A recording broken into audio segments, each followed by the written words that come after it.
인공지능 소프트웨어 임상검증은 사실 인공지능 소프트웨어가 어떻게 기능을 하느냐에 따라서 조금씩 바뀌겠지만, 인공지능 소프트웨어 중에서 의료 분야에서 사실 제일 많이 생각할 수 있는 거는 진단 예측 이런 건데, 결국 이걸 기술적으로 보면은 슈퍼바이스드고 바이너리 클래시피케이션 하는 알고리즘인 거죠, 기본적으로. 그래서 이거에 대한 임상검증을 어떻게 하는지를 설명을 드릴 거고, 늦은 밤 시간이니까 너무 디테일이 또 들어가서 복잡하게 하지 않고 가급적 꼭 알아야 되는 부분들에 대해서 좀 하는 걸로 하겠습니다. AI 임상검증, 이제 재작년 정도 되면 사실은 특히 개발하시는 공학자분들은 굉장히 좀 익숙치 않아 했고요. 많이 헷갈려 하셨고, 오늘 청중들 보니까 반은 의학 쪽이고 반은 공학 쪽이고 이러신 것 같은데, 어, 의학 쪽에 있는 분들이 공학 쪽 AI와 관련된 머신러닝과 관련된 뭐 이런 것들에 익숙치 않은 것처럼, 또 공학 쪽에 있는 분들은 임상검증에 대해서 상당히 익숙치 않아 하시는 그런 부분들이 있었고, 그래도 저도 사실 이 부분에 대해서 여기저기서 교육을 하려고 많이 노력을 했고, 작년 지나면서 좀 개념들이 많이 좋아진 것 같아요. 그래서 오늘 드리는 말씀들에 대해서 꽤 알고 계신 분들도 많이 있을 것 같은데, 그래도 임상검증 하면은 사람들한테 뭐야 이렇게 딱 물어보면 항상 떠올리는 게 이제 이런 거 떠올리죠. 특히 바이너리 클래시피케이션 알고리즘이면 센시티비티, 스페시피시티, ROC. 그런데 이것도 이렇게 하고 나면은 야 이거 가지고 뭐 2시간 동안을 얘기할 게 있을까 이렇게 생각하실지 모르겠는데, 이제 강의를 잘 들으신 다음에 이런 생각이 자연스럽게 드시면은 제가 강의를 잘 한 거죠. 센시티비티, 스페시피시티, ROC도 들여다보면은 이게 복잡한 이슈들이 많이 있구나. 뭐가 복잡한지를 좀 디테일을 이해를 하셔야죠. 그 다음에 그런 거 말고도 좀 생각해야 될 것들이 많이 있구나. 이런 것들이 있습니다. 그래서 오늘 순서는 이렇게 할 건데요. 첫 번째는 AI와 관련된 얘기를 좀 할 텐데, AI와 관련된 거야 공학자분들은 저보다 훨씬 많이 아시죠. 저는 이쪽 전공이 아니니까. 그런데 그 중에서도 임상검증과 관련된 좀 포인트를 임상검증적인 시각에서 조금 간단히 좀 요약을 해보려고 합니다. 그래서 조금 색다르게 좀 정리를 하실 수 있을 거고, 그 다음에 sensitivity, specificity, ROC로 얘기가 많이 되는 도대체 이 알고리즘의 정확도는 어떻게 평가하는 것인가, 이거를 좀 본격적으로 좀 얘기를 해보고, 리얼월드 평가, 리얼월드 만드는 상황이 아니라 리얼월드다 요새 뭐 많이 얘기들이 이제 나오는데, 그건 도대체 무슨 얘기냐, 요거에 대해서도 좀 얘기를 하고, 요 정도 되면 아마 반 정도 될 것 같아요. 그래서 잠깐 휴식을 하고, 그 다음에 정확도가 전부인가, 마지막에 법과 제도 관점에서 바라보기. 이게 우리 식약처에 허가받는 거하고, 그 다음에 의료보험에 대해서 관심 있으신 분들도 많죠. 또 그런 부분에 대해서 좀 얘기를 하는 순서로 진행을 하겠습니다. 먼저 그럼 이 AI에 대한 정확도, 요거에 대해서 얘기하기 전에 이제 백그라운드를 좀 말씀을 드릴 텐데, 이런 예시부터 좀 먼저 좀 보여드릴게요. AI 알고리즘이 지금 이렇게 선풍적인 인기를 끌게 된 이유가 사실 딥러닝이 나오면서, 딥러닝이 굉장히 정확도가 과거 알고리즘에 비해서 높아졌잖아요. 그래서 그것 때문에 야 엄청 정확하다, 이것 때문에 확 붐이 일게 된 건데, 특히 컨볼루셔널 뉴럴 네트워크가 많이 정확도가 높아지면서 기여를 했죠. 그런데 그런 줄 알았더니 실제 임상 현장에 적용을 해보니까 애큐리시가 잘 안 나오는 거예요. 그래서 이게 왜 안 나오지? 그런 논문들이 최근에 1년에 그런 논문들이 또 많이 등장을 했어요. 재밌는 현상이라고 생각을 해서. 이게 2019년인가 8년인가 뭐 상당히 최근인데요. 이것도 플러스 메디슨이라는 굉장히 좋은 저널에 퍼블리시가 됐는데, 여기서 컨볼루셔널 뉴럴 네트워크를 가지고 뉴모니아 디텍트하는 AI 알고리즘을 만들었어요. 요새 코로나 때문에 코로나 진단하는 AI 알고리즘 이런 것도 많이 나오는데, 그쪽에서도 사실은 최근에 이런 유사한 논문이 하나 나온 게 있었는데, 상당히 정확하게 만들었다고 생각을 했는데 실제 병원에 가서 써봤더니 정확하게 안 나오는 거예요. 다른 병원 가서 쓴 거죠. 만든 병원 아니고. 그랬더니 이게 이제 신문 기사가 돼서 나오기도 했고, 이거 왜 그러냐. 그래서 이거 당뇨성 망막증 진단하는 거, 안전사진. 이것도 AI 가지고 상당히 많이 하는 토픽 중에 하나죠. 굉장히 매시브하게 트레이닝을 했어요. 막 10만 건 이상으로 이렇게 영상 트레이닝을 하고, 그리고 사진 구조가 사진이 조그맣고 사실은 조금 어찌 보면 단순하잖아요. 그래서 다이그노스틱 태스크도 좀 정형화돼 있고 상당히 좀 잘 맞아 들어갈 거라고 예상을 했는데 아주 차이가 나진 않는데, 그런데 보면은 이런 병원들에서 테스트를 해봤거든요. 그랬더니 어떤 병원에 가니까 AUC, ROCA이요. 대부분 잘 아실 텐데 혹시 모르시는 분은 제가 뒤에서 설명을 자세하게 드릴 거예요. AUC라는 거는 그냥 에버리지 애큐리시 정도로 생각하시면 됩니다. 일단 잘 모르시는 분은 1이 맥시멈 값이고 1에 가까울수록 정확하다. 그래서 0.980은 굉장히 높죠. 뭐 거의 퍼펙트한 애큐리시인데, 그런데 또 똑같은 알고리즘을 가지고 다른 병원에 가서 했더니 0.889, 10점 차이 나는 거죠. 100점 만점에. 그럼 많이 차이 나잖아요. 그래서 야, 이렇게 되는구나.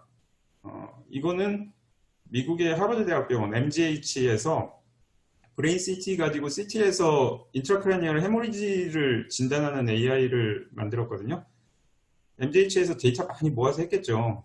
그래서 만들 때 해보니까 이 정도 나와요. 98% 센시티비티, 95% 스페시피시티. 아, 이거 퍼펙트한 거 같잖아요. ROC 값 보세요. 0.99. 그래서 MGH에서 야, 이거 우리 병원에서 한번 써보자 그러고 실제 진료 현장으로 가져갔어요. 이게 응급실이었는지 어디였는지. 그래서 써보니까 웬걸 센시티비티가 87%로 떨어지고 스페시피시티가 58%로 떨어지고 ROC 값도 0.83. 많이 떨어졌죠. 야, 이게 왜 이렇게 현장하고 괴리가 있지? 이런 생각을 하는 겁니다. 이거는 우리나라의 모 회사가 만든, 지금 팔아요. 이거 병원에서 이거 지금 사서 쓰는 병원들도 꽤 있어요. 체스트 엑스레이에서 이상소견 진단하는 AI인데 5개 병원, 우리나라 4군데 병원, 그 다음에 프랑스 병원이 하나가 들어가서 외국 병원까지 포함해서 5군데에서 그 애큐리시 해봤더니 AUROC, AUC하고 똑같은 말입니다. 0.98, 0.98, 반올림하면 98, 1. 퍼펙트하게 나왔네요. 0.97. 그러니까 야, 이거는 여러 병원에서 다 이렇게 애큐리시가 안 떨어지고 괜찮네. 이제 이렇게 생각할 수도 있는데 조금 더 들어가서 볼까요? 뒤에서 설명하겠지만 ROC 아시는 분들은 아시죠? 또 AI 알고리즘 아시는 분은 아시죠? AI 알고리즘이 결과를 처음에 체스트 엑스레이에 이상이 있다 없다 이렇게 내주는 건 아니잖아요. 뭔가 연속적인 수치로 나오고 거기다가 트레스홀드 컷오프를 정해서 이 수치 넘어가면은 이상이 있다, 수치 안 넘어가면 없다, 이제 이런 식으로 사용자한테 제시를 하는 거잖아요. 그래서 그 컷오프를 5개 병원에서 똑같은 컷오프를 적용을 해봤어요. 그랬더니 센시티비티는 다 5개 병원에서 높았는데 스페시피시티가 100점부터 시작해서 57점, 많이 차이 나죠. 그러니까 병원마다 똑같은 컷오프를 쓰면은 안 된다는 거예요. 컷오프를 똑같이 했더니 병원마다 결국은 애큐리시가 다 바뀐다는 거죠. 그래서 이런 일들이 왜 일어나는지를 좀 잘 이해를 하실 필요가 있고, 이런 것들은 근데 뒤에서 이제 제가 설명을 드리겠지만 공학적으로 해결을 어느 정도 할 수 있는 부분도 있겠지만 사실은 공학적으로 해결을 하는 게 아니에요. 이런 것들이 임상검증하는 데서 일어나고, 이제 이런 것들을 어떻게 이해를 하면서 개발자가 어떤 알고리즘이 실제 환경에 적용되는 과정을 전체적으로 어떻게 이해를 하느냐, 이제 이런 게 중요한 거거든요. 이런 현상, 학습 데이터에선 잘 맞지만 외부 데이터에선 정확도가 감소하고, 맨 마지막에서 보셨듯이 컷오프도 잘 안 맞고, 컷오프가 잘 안 맞는다는 게 AI에서 나오는 초기 컨티뉴어스 아웃풋이 약간 확률 같은 개념이잖아요. 뒤에서 이것도 또 설명드릴게요. 이제 확률이라고 한다면 그게 잘 맞지 않게 되는 이런 거죠. 그래서 트레이닝 데이터에선 좋았는데 외부 데이터로 나가니까 잘 안 맞는다. 그래서 데이터 디펜던시라고도 할 수가 있는데, 이 오버피팅은 딥러닝처럼 굉장히 복잡한 수학적인 모델에서는 뭐 잘 알려져 있는 거고, 이런 것들이 알려져 있기 때문에 사실 오버피팅을 없게 하려는 여러 가지 방법들도 사실은 잘 알려져 있죠. 그래서 사실은 딥러닝이 과거 머신러닝 알고리즘보다 이런 오버피팅을 방지하는 여러 기술적인 수학적인 방법들이 적용이 되기 때문에 오히려 오버피팅에선 더 좋다, 뭐 이런 얘기를 하시는 분들도 있는데, 그게 이제 반은 맞고 반은 틀리는 얘기가 되는 게, 이렇게 이제 일반화가 잘 안 되는 현상이고요. 이게 의학 분야에서 특히 문제가 되는데 왜 반은 맞고 반은 틀리냐 말씀드렸냐면 이런 오버피팅의 원인을 매스매티컬한 테크니컬한 관점에서 보면은 사실은 이렇게 솔루션들이 꽤 있어요. 그죠? 이거 뭐 일반적으로 우리가 레귤라리제이션이라고 불리는 여러 가지 방법들이잖아요.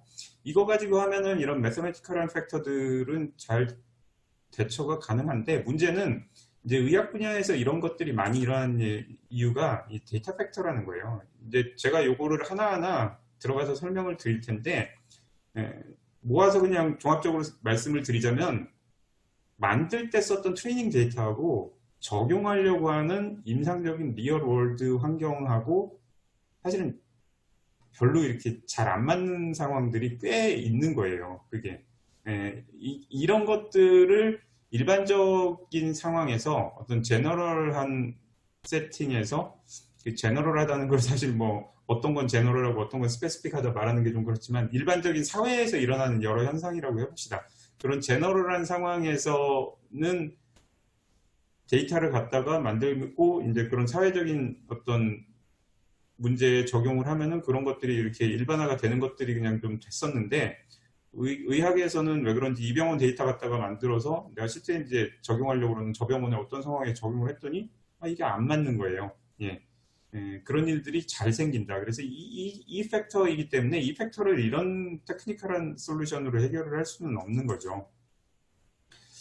왜 이런 일들이 일어나는가부터 좀 생각을 해보고 그 다음에 한번 그래서 우리가 어떻게 임상검증을 해야 될까 얘기를 해봅시다.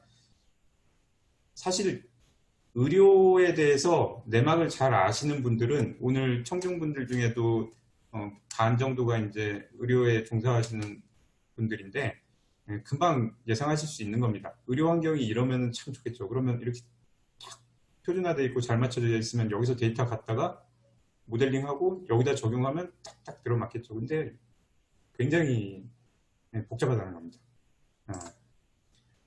실제적으로 아주 헤테로지나이티가 높고요. 아주 고약한 데이터로 되어 있어요. 병원 규모마다, 병원 종별마다 1차 의료기관, 2차 의료기관, 3차 의료기관, 공공의료기관, 우리나라는 공공의료기관이 좀 적고 사설의료기관이 많죠.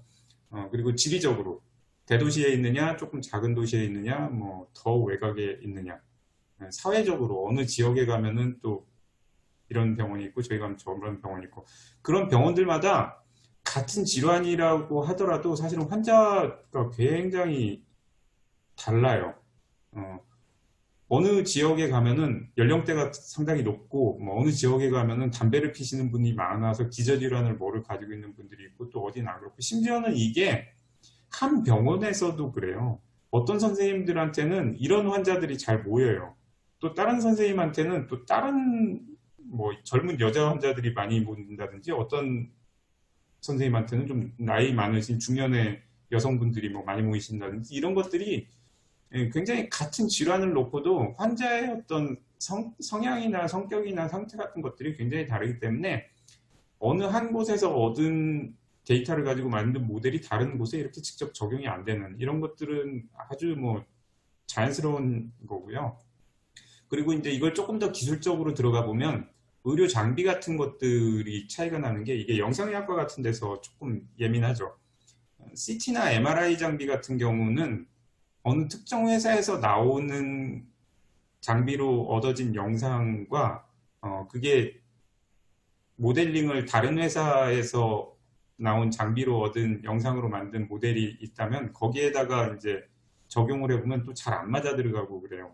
어떤 영상을 구성하는 기본적인 어떤 텍스처라든지 노이즈 패턴이라든지 뭐 이런 것들이 상당히 또 다르고 이런 경우들이 있어서 여기에다가 또 복잡한 게 이 데이터 쉬프팅이라는 것가 있는데 데이터 쉬프팅은 사실은 어느 데이터에서나 다 볼 수가 있는데요. 의료 쪽이 이게 사실 또 좀 심해요.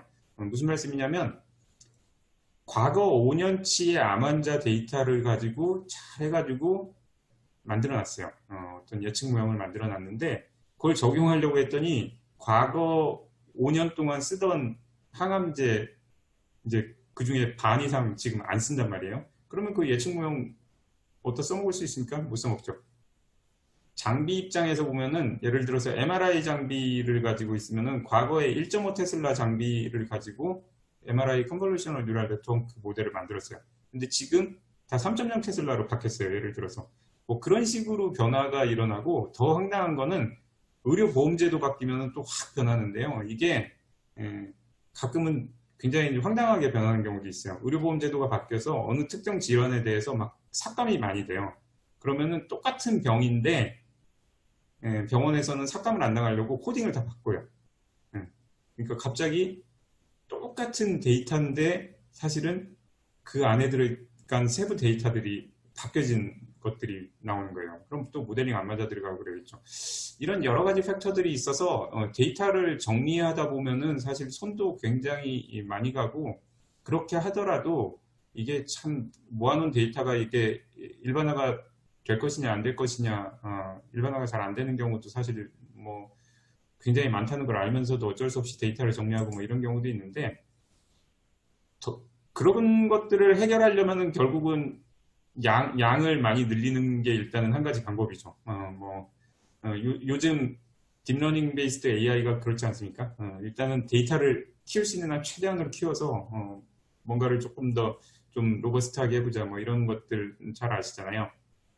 근데 그렇게 하기도 좀 쉽지가 않은 거죠. 데이터 큐레이션 라이블링 하는데 뭐 낮에 계속 진료 보느라고 바쁘신 선생님들이 밤에 한 땀 한 땀 조금 조금 해가지고 이거 언제 정리가 되나요? 이게 사실 굉장히 어려운 부분이고, 여러 병원 자료를 또 모으면은 또 이런 것들을 좀 극복을 해볼 수가 있을 텐데, 여러 병원 자료를 모으려고 하면은 또 이것도 완전 정말 일이 엄청 많죠. 병원마다 굉장히 헤터로지너스한 상황에다가 또 어떤 의료 자료를 만들고 보관하고 정리하는 방식들도 또 헤터로지너스해요. 이거 해결하려고 요새 엄청 노력들 많이 하는 거잖아요. 특히 이제 EMR 데이터에서, 영상보다도 EMR 데이터에서 이런 것들이 많이 문제가 돼서 요새 뭐 파이어 이런 건 아마 많이 들어보셨을 것 같은데, 그런 걸 가지고 어떻게 좀 해볼 수 있을까, 뭐 이런 얘기들 얘기 많이 나오고, 이제 점점 이제 어려운 팩터들을 하나씩 말씀을 드리는데, 민감한 개인정보 맨 뒤에서 그 제도에서 말씀을 드릴게요. 개인정보, 여기서 데이터 산법 얘기 나오고 그러는데, 그래서 또 이거를 데이터를 또 엄청 또 무작정 끌어와서 일을 하기가 쉽지가 않죠.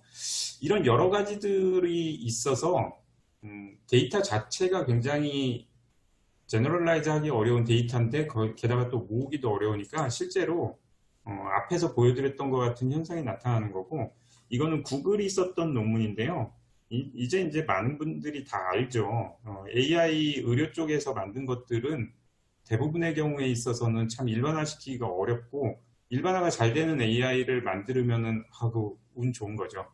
이런 상황이기 때문에 이제 이거를 어떻게 이런 거를 기저에 깔고 이러한 상황에서 그 다음에 어떻게 해나갈 것인가, 그 대처 플랜을 세우는 게 상당히 중요해요. 그래서 이제 임상 검증을 할 때, 오늘은 임상 검증에 대해서 말씀을 드리니까 이런 기저에서 이제 좀 말씀을 드릴 거고, 당연히 익스터널 밸리데이션이 중요하겠죠, 그죠? 근데 이걸 조금 더 자세하게 좀 말씀을 드릴 거고, 그 다음에 요거는 사실은 임상 검증하고 직접 관계되는 건 아닌데 약간은 관계가 있어요. 이제 이렇게 일반화가 어려우니까 휴먼 vs AI, 처음에 이거 사람들이 재밌게 얘기를 많이 했었거든요. 근데 이게 사실 현실적인 어프로치가 아니라는 거죠. 결국은 나오는 결과들에 대해서 휴먼이 어느 단계에서는 슈퍼비전을 해야 되고, 그래서 휴먼 위드 AI가 돼야 되거든요.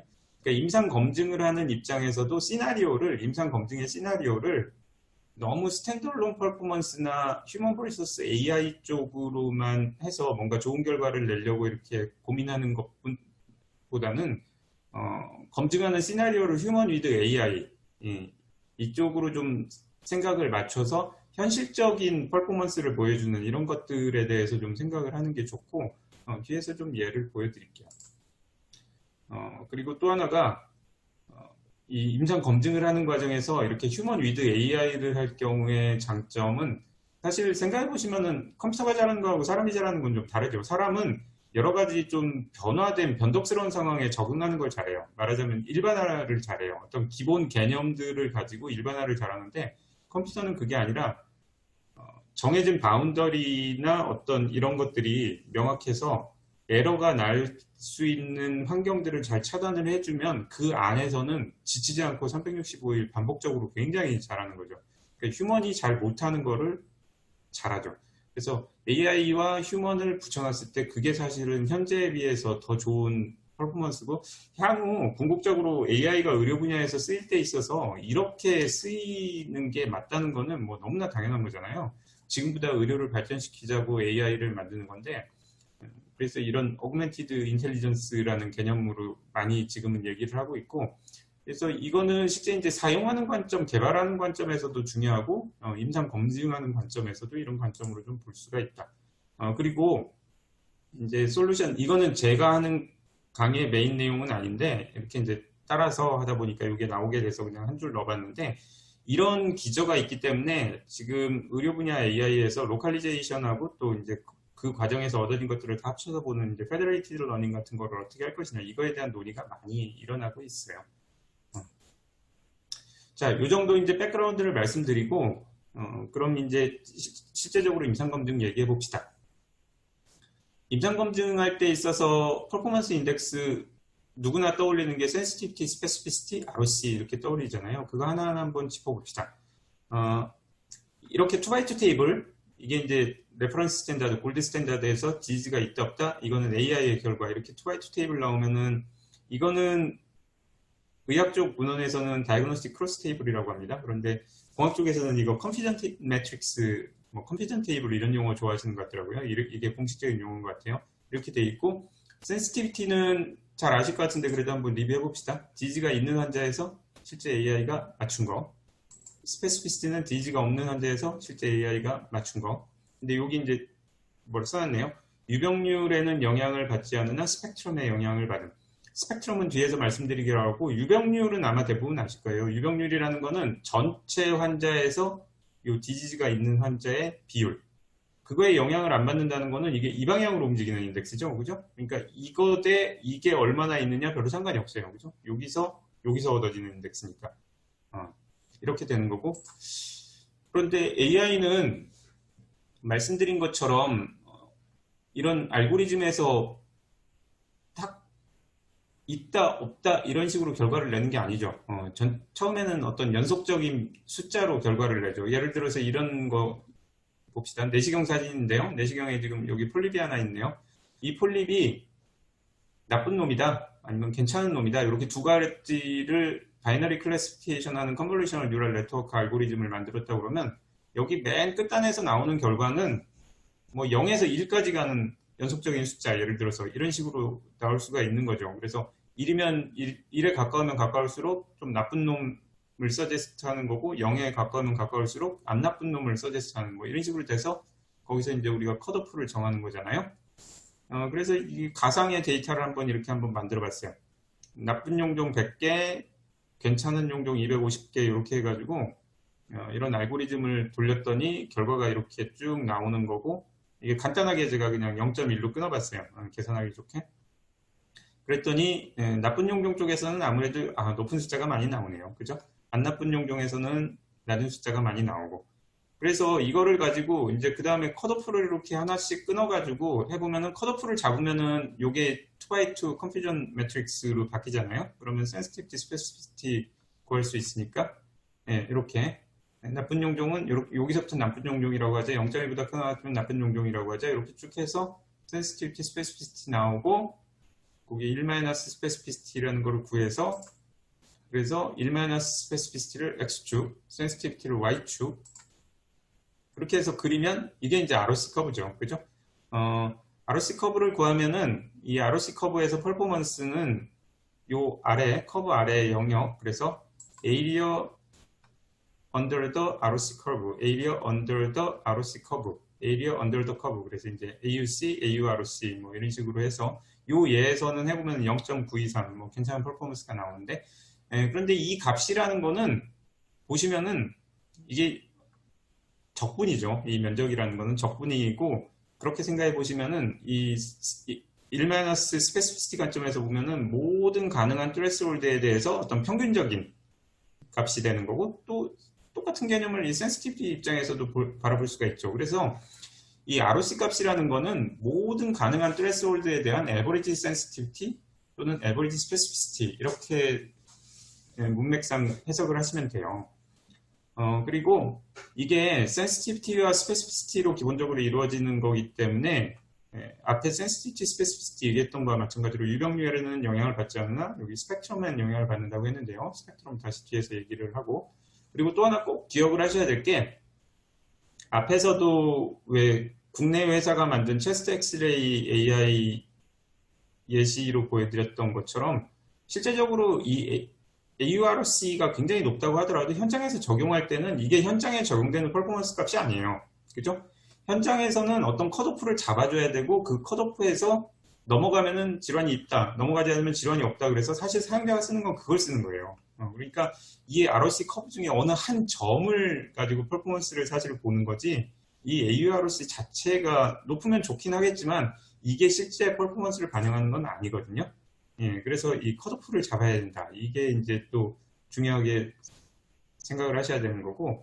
자, 그래서 sensitivity, specificity, ROC 이렇게 간단하게 리뷰를 해봤는데 계속 얘기를 하면서 이 얘기를 했어요. 유병률에는 영향을 받지만 영향을 받지 않으나 스펙트럼에는 영향을 받는다. 그래서 스펙트럼이 뭔지 좀 얘기를 해봅시다.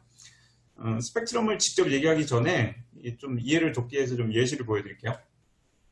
MR 엔지오그래피라는 게 있는데 아마 익숙하신 분들도 많이 있을 거예요. 브레인 MRI 사진이라고 보시면 되는데 그 중에서 이 브레인 안쪽에 있는 이 혈관, 아트리들을 선택적으로 잘 보이게 그렇게 이제 MRI 영상을 얻는 거죠.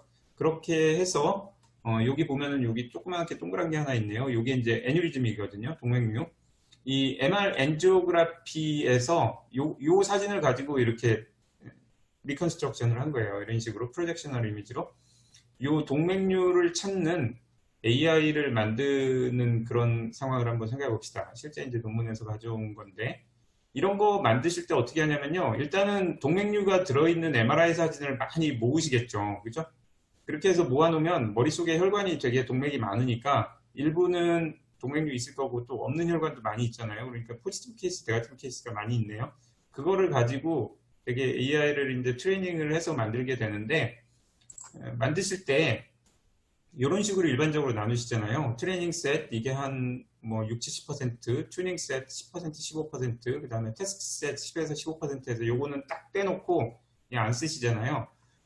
이게 혹시나 트레이닝 하는 과정에서 이제 오버피팅 생기고 그래서 그런 것들 교정하고, 그리고 실제적으로 트레이닝 데이터에서만 맞아 들어갈 수도 있으니까 그거를 독립적인 테스트 셋으로 확인을 하겠다. 이래서 이제 이런 식으로 트레이닝, 튜닝, 공학에서는 공학자분들 청중에 또 한 반 정도 계시니까 밸리데이션이라는 용어를 이걸 공식 용어로 쓰시죠. 의학에서는 사실은 이 밸리데이션이라는 용어가 공식적으로는 또 테스트 개념의 용어예요. 그래서 이것도 문헌에서 또 상당히 컨퓨전을 일으키는데, 저는 제 강의에서는 이 공학에서 말하는 밸리데이션은 주로 튜닝이라고 하고, 이 밸리데이션이라는 말은 저희 의학 쪽에서 쓰는 이 테스트라는 개념의 용어로 좀 사용을 할게요.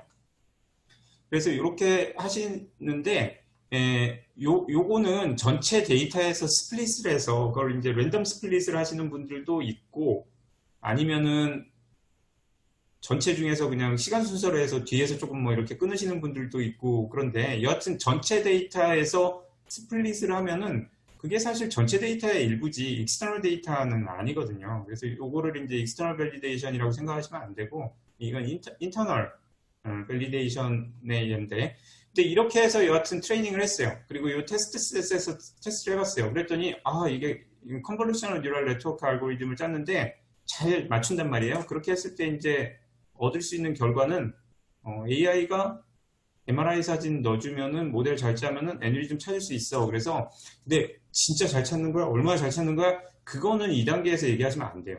이거는 프루프 오브 컨셉이라고 그래요. 그래서 AI 가지고 MR 엔지오그래피에서 애뉴리즘 찾을 수 있다.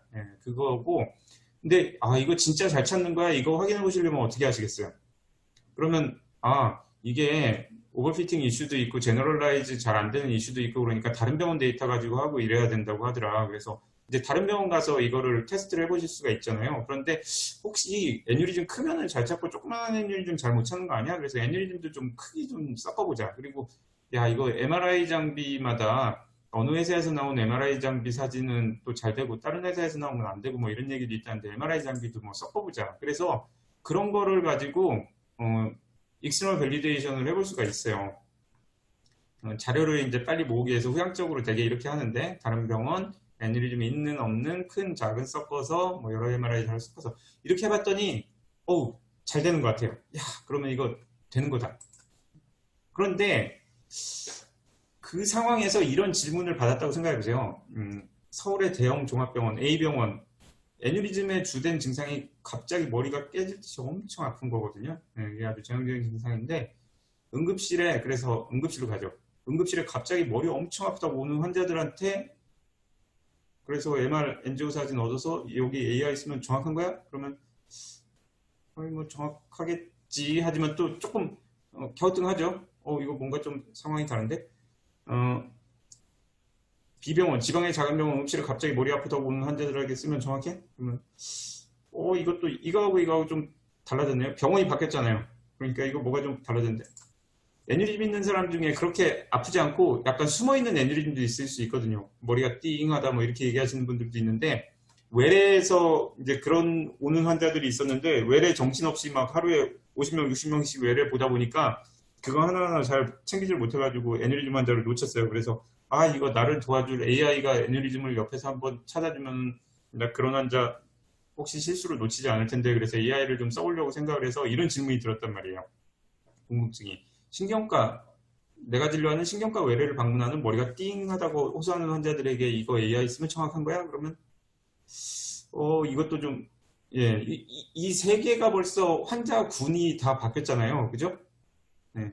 그래서 요거를 좀 생각을 해보면 자 1, 2, 3이 있는데 뭐가 다를까? 2하고 2는 그래도 좀 비슷할 것 같아요. 네. 환자 군 입장에서는 근데 물론 여기는 이제 애뉴리즘도 썼고 뭐 MRI도 썼고 그러긴 했지만 근데 1, 2하고 3은 또 이게 많이 바뀌었어요. 그죠? A, B, C 사이에서도 이것도 많이 차이가 있고 도대체 뭐가 차이가 있느냐 생각해 보면 첫 번째 유병률이라고 했잖아요. 아까 애뉴리즘이 있는 환자들이 다를 것 같아요. 이렇게 섞을 때는 우리가 애뉴리즘 있는 케이스, 없는 케이스로 우리가 임의로 맞춰서 썼어요. 그죠? 유병률이라는 게 좀 인위적인 유병률이 돼요. 그런데 여기 보면은 큰 병원 응급실에 갑자기 머리 아프다고 오는 여기는 좀 애뉴리즘 환자 좀 있을 것 같은데 여기 신경과열에 머리 띵한 여기는 애뉴리즘 별로 없을 것 같잖아요. 유병률이 확 낮을 것 같잖아요. 그죠? 그리고 여기 오는 환자들하고 여기 오는 환자들을 생각을 해보면 애뉴리즘이 아닌 환자들도 이런 증세로 올 수가 있어요. 그죠? 그러니까 애뉴리즘이 있는 환자 말고 애뉴리즘이 아닌 환자들도 여기에 오는 환자들하고 여기에 오는 환자들이 좀 다를 거예요. 여기는 무슨 이상한 유사질환을 가지고 오는 환자들이 있을 수도 있고 뭐 여러 가지 이유로 각각의 상황마다 환자들의 모양새나 분포나 그 애뉴리즘 자체도 상당히 다를 수가 있고 애뉴리즘이 없는 경우도 환자들의 분포나 여러 가지 상황이 상당히 다를 수가 있어요. 그런 것들을 디지즈 스펙트럼이라고 하면 됩니다. 환자들의 프로파일, 내가 보는 어떤 임상적인 상황에서 보이는 환자들의 프로파일, 디지가 있는 사람과 없는 사람의 프로파일, 그거를 스펙트럼이라고 하는 거고요. 스펙트럼을 구성하는 거는 사실은 여러 요소가 있죠. 뭐 연령, 성별, 기저질환, 어쩌고저쩌고 다양한 팩터들이 있고 그런데 그런 거 다 너무 이제 고려하면은 복잡하니까 간단하게 생각을 해봅시다. 어떤 한 가지 트레이트에 대해서 디지가 없는 군이 있고 디지가 있는 군이 있을 텐데 거기에 대해서 디지가 없는 군은 뭐 그냥 다 똑같은 디지가 없는 환자고 디지가 있는 군은 다 똑같이 디지가 있는 환자냐 그런 게 아니라 그런 트레이트가 뭔가 이런 모양을 가지고 이렇게 분포를 할 텐데 그런데 이게 어떤 임상적인 상황마다 이 분포의 모양이 좀 바뀐다는 거죠. 당연히. 어떤 상황에서 만약에 이 산 모양이 이쪽 가운데 쪽으로 많이 쏠려 있어요. 그러면은 아무래도 양자를 구별하는 게 좀 어려울 거 아니에요. 그런데 또 어떤 다른 상황에 봤더니 이 산 모양이 이쪽 반대쪽으로 쭉 쏠려 있어요. 그러면은 디지 있는 군 없는 군을 구별하기가 쉬워지겠죠. 그래서 이 스펙트럼이 사실은 다이그노스틱 퍼포먼스를 결정하는데 아주 굉장히 중요한 차이를 만드는 그런 팩터이고요. 이거를 갖다가 의학 쪽에서는 스펙트럼이라고 얘기를 하지만 제가 문헌을 읽어보면 머신러닝 쪽에서는 이거를 도메인 갭 뭐 이런 식으로도 비슷한 의미로 쓰는 것 같아요. 제가 이제 그 용어를 정확하게 이해를 했는지 모르겠는데, 그래서 스펙트럼은 sensitivity, specificity, AUROC, 컷오프, 우리가 아는 다이그노스틱 퍼포먼스에 모두 영향을 미치고, 앞에서 보여드렸던 예시에서 AI 만들었는데 현장에 적용했더니 왜 퍼포먼스가 안 나오지? 그게 결국은 다 생각해보면 스펙트럼이 바뀌는 게 그게 제일 중요한 팩터입니다. 그 다음에 프레밸런스 관점에서도 한번 또 영향을 좀 생각을 해봐야 되는데요. 프레밸런스는 아까 이제 유병률하고 같은 개념, 유병률이 프레밸런스죠. 유병률의 개념을 이제 말씀을 드리려고 그러는 건데, sensitivity, specificity, ROC는 다 유병률에 영향을 안 받는다고 했죠. 그런데 보시면 요거는 지금 어떤 AI가 아닌데 sensitivity가 90%고 specificity가 90%인 AI예요. 여기 이제 골드 스탠다드고 여기 AI 질환 있음 없음 이렇게 했는데 보시면 여기 90%, 90%, 90% 맞죠? 90, 90, 90 맞죠? 그런데 이제 첫 번째 케이스는 뭐냐면 유병률이 꽤 높아요. 전체 환자 중에서 90%의 환자에서 질환이 있어요. 이런 경우가 있고, 여기는 두 번째 예는 뭐냐면은 이 집단은 유병률이 50%예요. 질환이 있는 환자가 50이고 질환이 없는 환자가 50. 세 번째 집단은 유병률이 굉장히 낮아요. 질환이 있는 환자가 10%, 질환이 없는 환자가 90% 이렇게 돼요. 이 똑같은 AI를 갖다 놓고 AI가 질환이 있다라고 이렇게 결과를 내리는 겁니다. 그러니까 AI 결과는 지금 똑같이 나왔어요. 똑같은 알고리즘이고, 그런데 이런 환자를 대상으로 할 경우에 한번 보시면은 우리가 이거를 갖다가 의학 쪽에서는 이제 포지티브 프리딕티브 밸류라고 하는데 쉽게 생각하면 이게 확률이죠. AI가 있다고 했더니 그 중에 실제로 질환이 있을 확률은 82분의 81, 98.8%, 뭐 거의 다 맞죠. 요거는 해보니까 50분의 45, 90% 떨어졌죠. 여기에 오니까 18분의 9, 50%. 이거는 AI가 있다고 해봐야 반 맞고 반 틀려요. 그러니까 사실 이 프레밸런스라는 거는 이렇게 환자 집단에서 있다 없다로 하니까 이게 개별 환자에서 이거하고 뭐 어떻게 되는가요? 혹시 조금 헛갈려 하시는 분들이 있거든요. 근데 여기서는 우리가 어떤 질환이 있는 환자, 없는 환자를 이렇게 묶었더니 최종적으로 프레밸런스가 얼마가 되더라 이런 개념이 아니고, 프레밸런스라는 거는 어떤 특성을 갖는 환자들을 모아놨을 때 그런 환자들에서는 질환이 있을 확률이 얼마나 된다. 그래서 이거를 프리테스트 프로바빌리티라는 말로 같은 말로 쓰는데 이제 그렇게 이해를 하시면 돼요. 개별 환자 입장에서는. 그래서 여기 보시는 거는 뭐냐면은 프리테스트 프로바빌리티에 따라서 포스트 테스트 프로바빌리티, AI 결과가 제시하는 프로바빌리티는 사실은 바뀐다는 거예요. 똑같은 결과이더라도 그렇게 같은 확률로 받아들이면 안 되고, 그게 사실은 이게 이렇게 말씀을 드리면 더 이해가 쉬운 분들도 있을 것 같아요. 공학자분들에서 이게 바로 베이지안 띵킹이잖아요. 베이지안 스태티스틱스에서 실제적인 프로바빌리티는 포스트 프로바빌리티는 프리테스트 프로바빌리티에 의해서 영향을 받고 그거를 감안해서 생각을 해야 된다.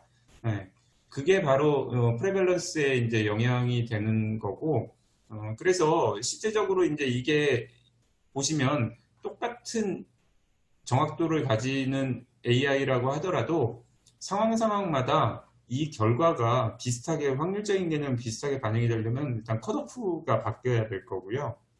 그렇죠. 그리고 또 하나는 실제적으로 현장에서 느끼는 애큐리시는 어떤 이런 기계적인 애큐리시가 아니라, 사실은 현장에서는 이런 사람들은 AI를 쓰면서 이거 뭐 반 맞고 반 틀리네, 굉장히 정확도가 떨어지는 AI야, 똑같은 AI를 가지고. 근데 이런 상황에서 쓰는 사람들은 이거 거의 다 맞아, 뭐 이런 식으로 생각할 수도 있잖아요. 그래서 이제 어떤 현장에서 느끼는 체감하는 애큐리시를 반영하는 이 PPV가 이제 그런 관점이 있고 그런 거죠. 그래서 기억하셔야 될 거는 이 프리밸런스, 프리테스트 프로바빌리티는 포스트 프로바빌리티하고 컷오프에 영향을 미친다. 이제 이게 프레밸런스의 영향이고, 스펙트럼 이펙트하고 프레밸런스 이펙트도 두 가지는 사실은 그렇게 어려운 개념은 아니에요. 근데 이런 식으로 되기 때문에 실제적으로 알고리즘의 애큐리시가 현장에 들어오면은 많이 변한다. 이거는 좀 알고 계셔야 되는 거고, 이거 옆으로 약간 뭐 관련은 있는 얘기인데, 메인 스토리에서는 약간 옆으로 새서 이 컷오프 어떻게 정하나, 알고리즘에서 컷오프 어떻게 정하나 이제 궁금해 하시는 분들이 있는데, 그거에 대해서 좀 잠깐 얘기를 해봅시다. 아까 말씀드렸죠. 리얼월드 퍼포먼스는 AURC가 아니라 어떤 컷오프에서의 센시티비티 스페시피시티다. 그래서 컷오프 못 정하면은 무용지물이에요. AURC가 아무리 높든 어쨌든. 말씀드린 대로 컷오프는 스펙트럼 영향을 받고 프리테스트 프로바빌리티에 영향을 받고 또 다른 팩터들에도 영향을 받게 되는데, 그러면은 이제 지금까지 제가 오랜 시간 동안 설명을 드렸으니까, 야, 컷오프는 결국은 환자군마다 다 달리 잡아야 돼. 이건 뭐 이거에 따라 영향을 받으니까 이제 쉽게 아시겠죠? 예, 그게 맞습니다. 환자군마다 달리 잡아야 되고요. 병원마다 다 달리 잡아야 되고요. 근데 이제 그게 정도의 차이가 아주 사소하게 틀 수도 있고 또 어디 가면 확확 바뀔 수도 있는 거죠. 그래서 이게 알고리즘을 만드는 입장에서도 이 컷오프를 상황에 변동해서 이 사용자가 쓸 수 있게 어떤 그런 식의 것들이 좀 쉽게 이루어질 수 있도록 이렇게 하는 게 중요하고, 임상 검증을 하는 차원에서도 이제 컷오프를 얼마에 맞추고 검증을 했느냐 뭐 이런 것들이 이제 이슈가 되는 거죠. 그런데 논문 같은 데서도 많이 보시고, 그리고 실제로 이제 해보시면 여기저기서 이제 이런 것들을 볼 거예요. 유덴 인덱스라는 거 이용해서 그 최대값을 가지고 컷오프를 정했다. 이게 되게 있어 보이잖아요. 유덴 인덱스 뭐 이렇게 해서 했다. 그러니까 옵티멀하다. 그래서 이걸로 잡았는데요. 그럼 되는 거 아닙니까? 그런데 이거 아시는 분들은 아시죠? 이게 정말 이게 껍데기죠. 속을 들여다보면 별거 아니거든요. 이거 기계적으로 받아들이면 안 되고, 유덴 인덱스 별거 아니에요. 센시티비티 더하기 스페시피시티 빼기 1이거든요. 근데 이 값이 어차피 이거에 다 영향을 받는 거잖아요. 결국은 이거 데이터셋마다 유덴 인덱스 값 다 바뀌는 값이고, 그 데이터에서 옵티멀한 컷오프를 잡았다는 의미지 그게 어떤 제너럴라이즈 되는 컷오프라는 얘기가 아니에요. 그리고 그래서 데이터셋에 영향을 받는다. 그리고 유덴 인덱스 방식으로 컷오프를 잡는 게 옵티멀한 거는 전제 조건들이 있어요. 몇 가지 들어보면, 일단은 디지즈 프레벌런스가 50%다 해서 요거 50 이렇게 되는데, 이제 이렇게 되면은 프리테스트 프로바빌리티 이런 것들을 이제 무시하고 그냥 50이라고 가져가는 그런 팩터가 하나가 있고, 또 하나는 이게 여기서 오진을 한 거는 요거가 되는 거잖아요. false 네거티브. 여기서 잘못 진단을 한 거는 요거 false 포지티브. 그래서 결국은 컷오프라는 건 요거와 요거의 밸런스거든요. 그죠? 이제 어느 쪽을 조금 낮추냐 높이냐 이렇게 되는데, 이 50%라고 프레밸런스를 해놓으면은 이제 양쪽이 동일한 개수이기 때문에 요거의 어떤 카운트 개념에서 센시티비티와 스페시피시티가 조금 변할 때 이게 변하는 양이 같은 스케일로 변하게 되죠. 그런데 프레밸런스가 만약에 90%라고 해보세요. 그럼 이쪽이 확 커졌죠. 확 커지면은 센시티비티 조금 변하면은 이쪽은 확 변할 거 아니에요? 개수는, 그죠? 근데 스페시피시티는 똑같은 개수만큼 변하려면 이건 또 엄청나게 스페시피시티가 많이 변해야지 또 이게 똑같은 개수만큼 변하잖아요. 그래서 이거는 프레밸런스를 50%로 맞췄다는 얘기는 요거하고 요거 변하는 거를 그냥 고민하기 편하게 요거 한 개 변하고 한 개 변하고 두 개 변하고 두 개 변하고 좀 이렇게 양적으로 좀 생각을 쉽게 하려고 좀 하는 그런 면도 좀 있고, 그리고 또 하나는 센시티비티하고 스페시피시티가 똑같이 중요하다고 생각을 하는 거예요. 그거는 약간 이제 요거 하나 빠지는 거, 요거 하나 빠지는 게 어떤 게 중하냐, 어떤 게 덜 중하냐, 뭐 이런 것들을 복잡하게 생각 안 하고 그냥 똑같이 중하다. 이렇게 생각하겠다는 거거든요. 그래서 이제 이런 고민들을 안 하고 기계적으로 딱 자르는 게 유덴 인덱스이기 때문에 사실은 이거 아무 도움이 안 됩니다. 그리고 이제 임상적인 상황에 또 반영되는 것들이 있고 그러기 때문에 이런 거 신경 쓰시지 말고, 컷오프는 결국 상황마다 많이 변하거든요. 근데 임상검증에서는 그러면은 그렇게 컷오프가 계속 변하면은 도대체 어떤 컷오프에서 센시티비티, 스페시피시티를 구해야 되나 뭐 이렇게 좀 고민이 되실 수도 있는데, 이게 그거는 사실은 좀 상황마다 다르고 알고리즘 태스크마다 다르기 때문에 제가 여기서 이걸 일관되게 말씀드릴 수는 없어서 한번 케이스 바이 케이스로 디스커션을 해볼 만한 거긴 합니다. 일단 넘어갈게요. 그 다음에 이것도 약간 새는 건데 하나 추가로 말씀을 드리면, 그래서 이게 센시티비티하고 스페시피시티 베이스의 인덱스이기 때문에 이게 좀 현장에서 느끼는 체감 애큐리시를 잘 반영 못한다는 게 이슈가 있죠. 그래서 여기 Y축에다가 포지티브 프리딕티브 밸류를 놓고 X축에 센시티비티를 놓은 그런 그래프가 있어요. 프리시전 리콜 커브라고 그러는데, 그렇게 되면은 이제 프레밸런스가 떨어지게 되면 이 AUC 값이 확 떨어져요. 이렇게 똑같은 알고리즘인데 이렇게 떨어져요. 그래서 이게 이제 체감되는 것들을 잘 반영한다. 그래서 이제 이런 식으로 프레밸런스가 한쪽으로 확 시프트되어 있는 거를 공학 쪽에서는 임밸런스 데이터라고 말을 많이 하시는 것 같아요. 그래서 임밸런스 데이터에서는 프리시전 리콜 커브를 가지고 평가를 하는 게 ROC 커브보다 좋다. 그래서 이제 이런 말이 나오게 된 거죠. 자, 다시 본론으로 다시 들어가서 계속 하겠습니다. 그래서 아까 이제 1과 2와 3이 이제 뭐가 다르냐 이렇게 얘기하면서 이제 이쪽으로 넘어가면서 이게 많이 차이가 생기는데 그게 유병률, 프레밸런스의 차이도 생기지만 스펙트럼이 많이 바뀐다. 뭐 이런 얘기를 말씀드렸잖아요. 그래서 이제 이런 식으로 익스터널 밸리데이션을 하는 거를 이 알고리즘은 진짜 테크니컬리 워킹해. 괜찮은 것 같아. 그래서 테크니컬 로버스트니스를 좀 평가하는, 그래서 이걸 테크니컬 밸리디티라고 합니다. 아까 요거를 뭐라고 했습니까? 프루프 오브 컨셉이라고 그랬잖아요. 이거 테크니컬 밸리디티. 이게 이런 상황에 어떤 평가를 일컫는 이게 학술적인 고정된 텀이에요. 기억해 두시면 괜찮아요. 그 다음에 이런 어떤 환자군이 정의가 됐죠. 그죠? 환자군이 정의가 됐을 때 여기서 나오는 퍼포먼스를 클리니컬 밸리디티라고 해요. 이 밸리디티는 애큐리시하고 같은 말로 보시면 되거든요.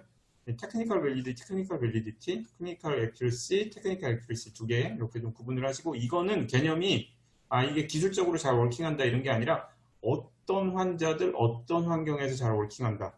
그래서 요게 바라보는 시각과 요게 바라보는 시각이 두 가지가 달라요. 그래서 익스터널 밸리데이션을 생각을 하시더라도 이게 두 가지 다른 관점의 익스터널 밸리데이션이 있다는 걸 아시면 되고, 그래서 2번 형태의 익스터널 밸리데이션을 할 때 쓰는 스터디 디자인을 다이그노스틱 케이스 컨트롤 스터디라고 하고요. 3번 형식을 다이그노스틱 코홀트 스터디라고 그러는데요. 이걸 다시 한번 설명을 드릴게요.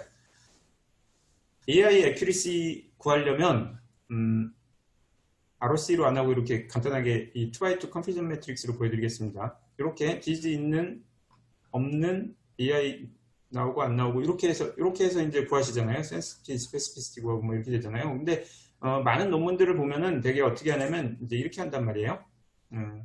되게 이제 자료를 빨리 쉽게 몰려 후향적으로 보고 포지티브, 네거티브 케이스를 많이 믹스를 해요. 그러니까 포지티브 좀 뽑고 네거티브 좀 뽑고, 근데 이제 외부 병원 자료 많이 넣고 그러면 좀 성이 있죠. 이런 식으로 해서 센시티비티 구하고 스페시피시티 구해요. 이렇게 케이스 따로 뽑고 컨트롤 따로 뽑고 이렇게 하는 거를 케이스 컨트롤 디자인이라고 해서 다이그노스틱 케이스 컨트롤 디자인, 아까 테크니컬 밸리디티 볼 때 쓰는 디자인인데, 다이그노스틱 코호트 스터디는 이게 아니라 어떻게 하냐면 먼저 환자군을 정의해야 돼요.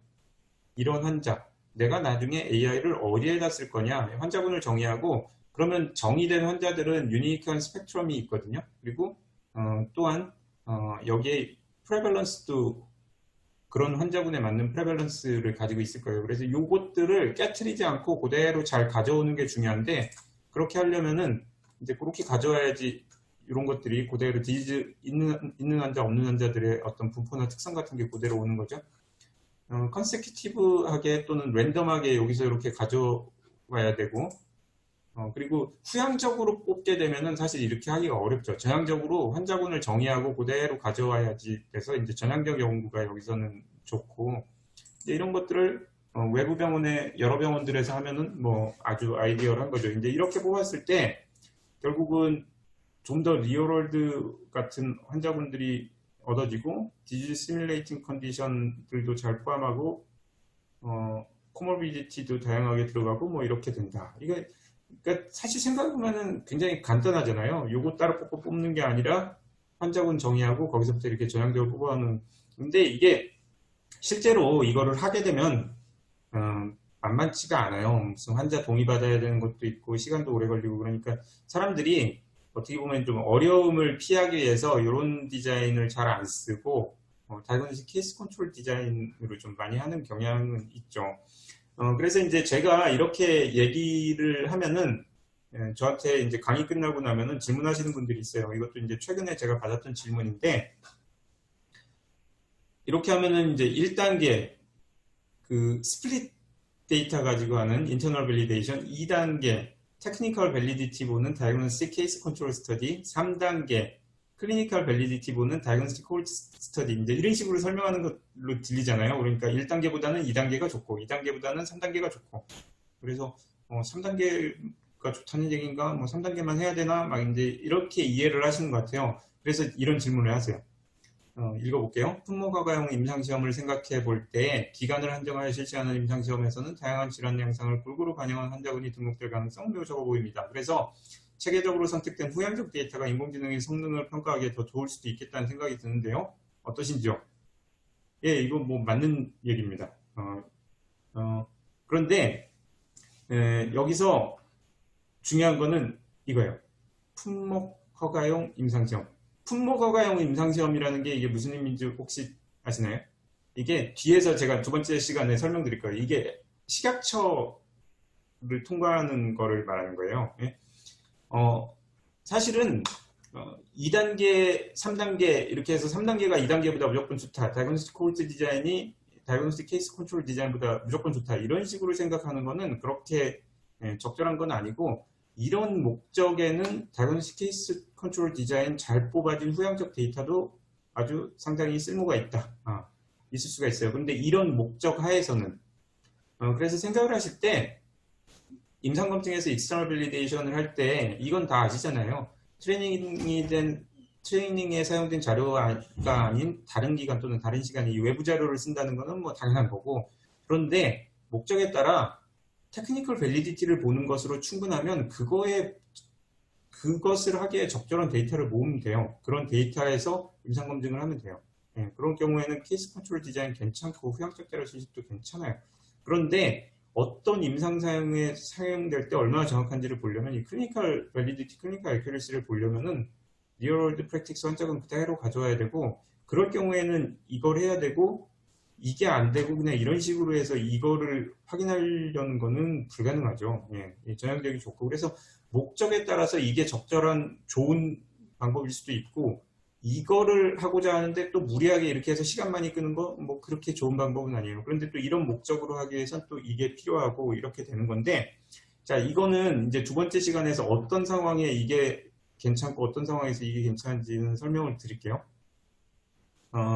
두 번째 시간으로 가기 전에 그냥 요거 결과만 한번 보여드리고 그리고 이제 10분 정도 휴식을 하는 걸로 하겠습니다. 이게 그래서 이제 제가 보여드린 것 세 가지 중에서 첫 번째 스플릿 샘플을 이용한 인터널 밸리데이션, 두 번째 다이그노스틱 케이스 컨트롤, 세 번째 다이그노스틱 코홀트. 실제 퍼블리시되는 논문들이 의학 영상에 관련된 AI 알고리즘 논문들이거든요. 논문들이 그 방법들 중에 어떤 방법으로 성능을 발표를 하고 있느냐 논문을 아주 매시브하게 뒤져가지고 한번 조사를 해봤어요. 이거는 2018년도 때 8개월치 가지고 해서 지금은 벌써 2년이 지났는데 지금도 보면은 이때보다 조금 뭐 바뀌긴 했는데 아주 막 엄청 바뀌진 않은 것 같아요. 그래서 이 데이터를 한번 참고해 볼 만한데 보시면 먼저 익스터널 밸리데이션을 한 경우 그러니까 스플릿 샘플이 아니라 진짜 익스터널 다른 병원 데이터 가지고 한 경우 보니까 6%밖에 안 되네요. 익스터널 밸리데이션 많이 안 했죠. 그래서 익스터널 밸리데이션을 일단은 많이 할 필요가 있겠다 이런 생각이 들고 그 다음에 다이그노스틱 코홀트 디자인으로 하는 거 1%밖에 안 되죠. 대부분은 이렇게 안 해요. 그래서 그냥 포지티브 케이스, 네거티브 케이스 이렇게 뽑아가지고 성능을 보니까 테크니컬 밸리디티를 보게 되고요. 근데 이게 없다는 게 이제 무슨 의미, 이게 어떤 결과로 나타나는가 두 번째 시간에서 이제 얘기를 드릴 텐데 잠깐 말씀드리면 의료보험 같은 경우에는 이런 데이터가 굉장히 중요해요. 뒤에 이제 두 번째 시간에 자세하게 설명을 드릴게요. 그래서 이제 의료보험 같은 데 적용되는 AI가 하나도 없는 이유 중에 하나가 이런 게 있습니다. 그 다음에 거기에 이제 멀티플 인스티튜션이나 프로스펙티브 데이터 형식으로 다이그노스틱 퀄리티 디자인을 한 거를 뽑아봤더니 놀랍게도 빵. 그래서 저 이거 데이터 정리하면서 사실은 조금 걱정했어요. 이게 이렇게 찾아왔는데 누군가가 야 니네 그거 문헌 검색 잘못했어. 나 이런 스터디 있거든. 그러고 데이터를 그 논문을 딱 제시하면은 이 논문 열심히 제대로 안 한 게 돼버리잖아요. 그래서 이거 출간된 다음에 몇 달 동안 좀 전전긍긍했거든요. 혹시나 이런 거 있다고 당신네 논문 잘못했다고 이렇게 레터를 보내는 사람이 있지 않을까. 그런데 다행히 지금 1년 반 지났는데 그런 거는 없었고 그때 조사가 잘 됐던 것 같아요. 그래서 이제 이런 게 없다. 그냥 퀄리티 디자인으로 그냥 치더라도 1%다. 이게 아까 말씀드린 대로 이제 보험 같은 거와 관련해서 무슨 의미를 가지는지는 이제 두 번째 시간에서 조금 자세하게 설명을 드리기로 하고요. 자, 그래서 이제 첫 번째 시간이 끝났는데요. 10분 쉬시고 그 사이에 혹시 질문 있으시면은 여기 문자를 보내놓으셔도 제가 두 번째 강의 시작하면서 잠깐 설명을 드리고 할 수도 있을 것 같아요. 예, 첫 번째 시간은 일단 여기까지 하겠습니다. 시작을 하기로 하겠습니다. 그 질문이 몇 개 들어왔는데요. 확실히 그 청중분들이 이렇게 하일리 셀렉트된 실력이 아주 높으신 분들이어서 그런지 아주 상당히 구체적이고 좀 포인트가 중요한 포인트가 있는 질문들이 들어왔는데요. 하나 그냥 순서를 한번 해볼게요. 첫 번째는 데이터 불균형 문제를 해결하기 위해서 오버샘플링 한다고 이게 이제 데이터 오그멘테이션 하는 거 말씀하시는 건데 그렇게 했을 경우 아마 여기 계신 분들은 다 아시겠죠? 근데 그냥 혹시 익숙치 않은 분들을 위해서 간단히 추가로 설명을 드리면 예를 들어서 데이터가 포지티브 케이스가 5% 있고 네거티브 케이스가 95%다. 그러면 그거 트레이닝 시키면은 그냥 가만히 있겠죠. 트레이닝 안 되고 가만히 있고 네거티브다 하면 95점 나오니까. 그래서 포지티브 케이스를 그 경우에는 오그멘테이션 시켜서 예를 들어서 5배로 뻥튀기를 한단 말이에요. 5%, 5, 25%. 그래서 25%의 포지티브 케이스를 이렇게 오그멘테이션해서 만들어서 이제 그런 식으로 모델링을 하고 이렇게 또 하는데 그렇게 할 경우에 튜닝 데이터, 그 다음에 테스트 데이터도 오버샘플링을 적용해야 하나요? 이런 질문을 하셨어요. 튜닝은 사실 잘 모르겠습니다. 이거 어떻게 하는지 잘 모르겠는데 테스트 할 때는 오그멘테이션에서 하시거나 그러시지는 않고요. 테스트하는 데이터에서 임밸런스가 확 생길 수가 있죠. 근데 그런 경우에는 실제 모델을 만들어 놓은 게 적용되는 과정이기 때문에 그 임밸런스가 앞에서 5%, 95%를 만들 때 안 만들어지는 것처럼 이제 그런 이슈는 없고 컷오프를 어떻게 정해야 되느냐 뭐 이런 이슈가 되거든요. 그 다음에 이제 아까 설명드렸는데 AUROC로 할 경우에는 값이 굉장히 높게 나오더라도 프리시전 리콜 커브 같은 걸로 하면은 그런 경우에는 이제 테스트 셋에서 하면은 값은 낮게 나오겠죠. 그래서 대개는 그런 것들 논문으로 하거나 결과를 낼 때는 AUROC 결과 ROC 커브에서 냈고 그 다음에 프리시전 리콜 커브 결과도 같이 써주고 대개는 그렇게 합니다. 두 번째 질문은 이거는 사실은 제가 저도 상당히 궁금해하는 부분인데 굉장히 좋은 질문을 주셨어요. 뭐냐면은 실제 질환을 진단하는 현장에서는 디지즈 있다 없다로만 하지 않거든요. 잘 모르겠다가 중간에 항상 있거든요. 그리고 그런 환자들은 팔로우업을 해보고 그러면은 또 나중에 밝혀지는 경우가 있고 그래서 임상적인 진단은 사실은 세 가지 카테고리예요. 디지즈 없다, 있다, 잘 모르겠다. 그런데 그거를 있다 없다로 갖다 놓고 우리가 모델링을 하다 보니까 또 케이스가 많이 빠져나가죠. 그죠? 셀렉션 바이어스가 생기고 그런 것들이 이제 아까 스펙트럼 이펙트 같은 것들의 일부는 기여를 할 텐데 그래서 이거 가지고 전에 그 뉴잉글랜드 저널에 비슷한 이슈에 대해서 오피니언 아티클이 나왔던 게 하나가 있었는데 중간 카테고리를 집어넣는 게 좋다. 그래서 모델링을 할 때도 바이너리 카테고리제이션이 아니라 세 개의 카테고리로 모델링 할 때 이제 x 값들이 있고 y 값이 있잖아요. 우리가 y 값을 맞추려고 하는 건데 y를 있다 없다가 아니라 잘 모르겠다 뭐 이런 식으로 해서 하는 그런 얘기를 하더라고요. 근데 실제 그런 식으로 모델링을 한 거를 제가 직접 보지는 못했어요. 근데 괜찮은 아이디어인 것 같아요. 이것도 그렇게 되면 모든 데이터들을 조금 더 자연스럽게 이렇게 좀 포함시킬 수가 있을 것 같고 다이그노스틱 퀄리티 스터디를 후향적으로도 다이그노스틱 퀄리티 스터디를 후향적 데이터로도 수 있을 텐데 이게 가능할까요? 유용할까요? 이랬는데 예, 이것도 후향적으로 가능한 경우가 있어요. 이거는 병원 사정이 좀 관여를 하는 것 같아요. 무슨 말씀이냐면 어떤 병원에 가면 그냥 무슨 클리니컬 트라이얼 하는 것처럼 모든 환자에 대해서 모든 검사나 모든 절차나 모든 데이터 액quisition을 그냥 풀 패키지로 하는 거 있죠. 우리가 흔히 말해서 세트 오더라고 해서 병원에 오면은 1에서부터 10까지 그냥 다 시켜버리죠. 요새는 그렇게 잘 못할 것 같아요. 환자들도 그거는 왜 나한테 하는 건가요? 뭐 이런 거 하나하나 잘 따지는 환자분들도 많고 실제 의료보험 삭감되는 이슈도 있고 뭐 그래가지고 근데 여하튼 후향적으로도 데이터를 잘 모아놓으면은 그 전향적으로 한 거에 비해서 이빨 빠지는 게 별로 없다 그러면 그거 가지고 후향적으로 그래서 실제 임상연구 이 AI 아니더라도 AI의 나중에 퍼포먼스를 보는 클리니컬 밸리데이션 스터디는 사실은 엄밀히 말하면 AI 연구가 아니잖아요. 다이그노스틱 테스트 에큐리시 보는 스터디잖아요. 네, 그런 데서 임상 연구할 때 사실 논문 잘 찾아보시면 레트로스펙티브 코호트 스터디는 사실 굉장히 많아요. 네, 그래서 실제로 많이 하고 있는 방법이고 근데 이제 그런 데이터가 얼마나 잘 구축이 되느냐가 이슈고 이제 그런 거를 아까 말씀드린 대로 병원에서 세트 오더 이런 것들을 요새는 그렇게 이제 하기가 쉽지 않은 분위기니까 그런 상황에서 사람들이 이거를 해결하려고 레지스트리를 만들어 놓는 거죠. 그냥 레지스트리를 쭉 만들어 놓고 그 레지스트리에서 나중에 그게 레트로스펙티브 코호트가 돼서 이제 AI 퍼포먼스 거기서 레트로스펙티브 코호트에서 보고 뭐 이렇게 하는 거죠. 그 다음 질문이 그래서 퍼포먼스를 할 때 표준 데이터셋, 인허가 데이터셋 뭐 이런 것들을 해서 나중에 그 퍼포먼스 구하는데 데이터셋 어떻게 해야 되지 뭐 이런 고민을 좀 덜어주고 좀 근데 이거는 제가 뒤에서 설명드릴게요. 뒤에서 설명을 드리고 이런 아이디어가 장점도 있고 또 단점도 있고 그래요. 뒤에서 설명드리기로 하고 마지막으로 하나 더 보면은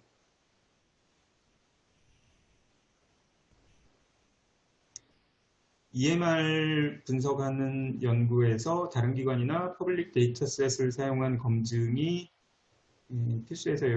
필수로 여겨지고 있다고 느껴집니다.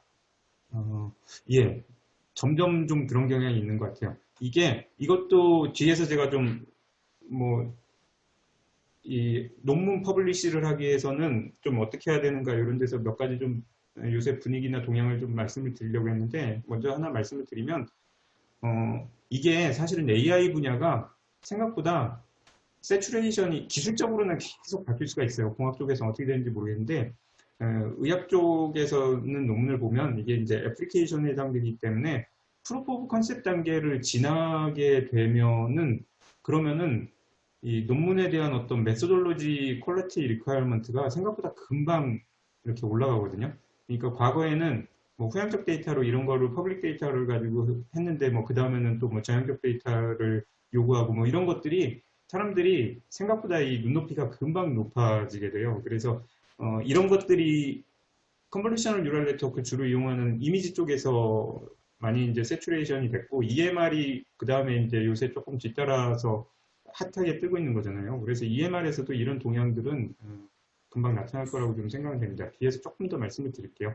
예, 그 정도 하고 또 계속 진행을 해보면 자, 사실 첫 시간에 했던 내용들을 요약을 해보면 어떻게 보면 AI 알고리즘을 리얼 월드 세팅에서 퍼포먼스, 애큐리시를 볼 때 이러이러이러한 것들을 고려해라 뭐 이런 거였잖아요. 그거를 이제 방법론적인 거에서 설명을 드렸는데 근데 그거에만 너무 포커싱을 하다 보면 사람들이 하나 간과하는 게 있어요. 그래서 그거를 한번 예시를 좀 말씀을 드려볼게요. 이게 내시경, 대장 내시경에서 용종을 찾는 AI, 컨볼루셔널 뉴럴 네트워크 알고리즘 이제 만들었던 건데 이런 거 하면은 어떻게 하시냐면 이거 해보신 분도 혹시 있지 않나요? 내시경 사진을 엄청 많이 모으죠. 그죠? 예, 내시경 스틸 사진들을 많이 모아서 여기 폴립 이제 표시하고 그거 가지고 트레이닝 시켜요. 그럼 나중에 이거 퍼포먼스 어떻게 내실 건가요? 스플릿 샘플 가지고 생각을 해보면은 당연히 내시경 사진 많이 모아서 했으니까 그 중에 일부 남겨놨다가 거기서 퍼포먼스 보면 스틸 사진에서 퍼포먼스를 보시겠죠? 그죠?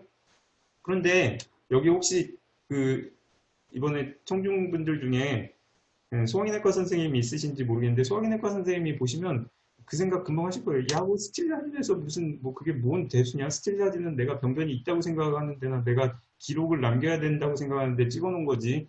근데 AI 알고리즘이 하는 거는 그냥 전체해서 찾아주는 거 아니냐? 그래야지 도움이 되는 거 아니냐? 이렇게 금방 의아해 하실 거예요. 그래서 혹시 대장내시경 못 보신 분들 있으실까봐 제가 한번 대장내시경이 리얼타임에서 어떻게 이루어지는지를 한번 보여드릴게요. 어, 여기 수학인외과 선생님 혹시 청중에 있으시면은 뭐 제가 번데기 앞에서 주름 잡는 뭐 이런 상황이 생길지는 모르겠는데 하여간 그래도 설명을 드리면 대장내시경 할 때 어떻게 하냐면요. 일단 스콥을 다 집어넣어요. 쭉 집어넣어서 여기까지 딱 가요. 그래서 C칼 인투베이션을 한 다음에 그 다음에 뒤로 빼면서 관찰을 하는 겁니다. 그래서 이 동영상은 뭐냐면 C칼 인투베이션이 돼 있어요. 여기 지금 이렇게 보이는 게 이게 일리오시칼 밸브 여기 요 자리고 여기가 C컴 끝부분 여기 그래서 여기서부터 이제 뒤로 이렇게 빼면서 많이도 안 움직입니다. 여기서 한 요 정도 여기 왔다 갔다 하면서 실제로 저희 병원에서 대장내시경 되게 잘하시는 교수님이 하면서 동영상을 찍은 거예요. 제가 한번 보여드릴게요. 예, 여기 스틸 사진 한 장 찍고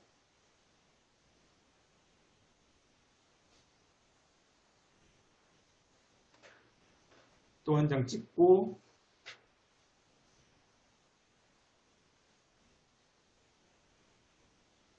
어휴 또 뭐가 막 가렸네요.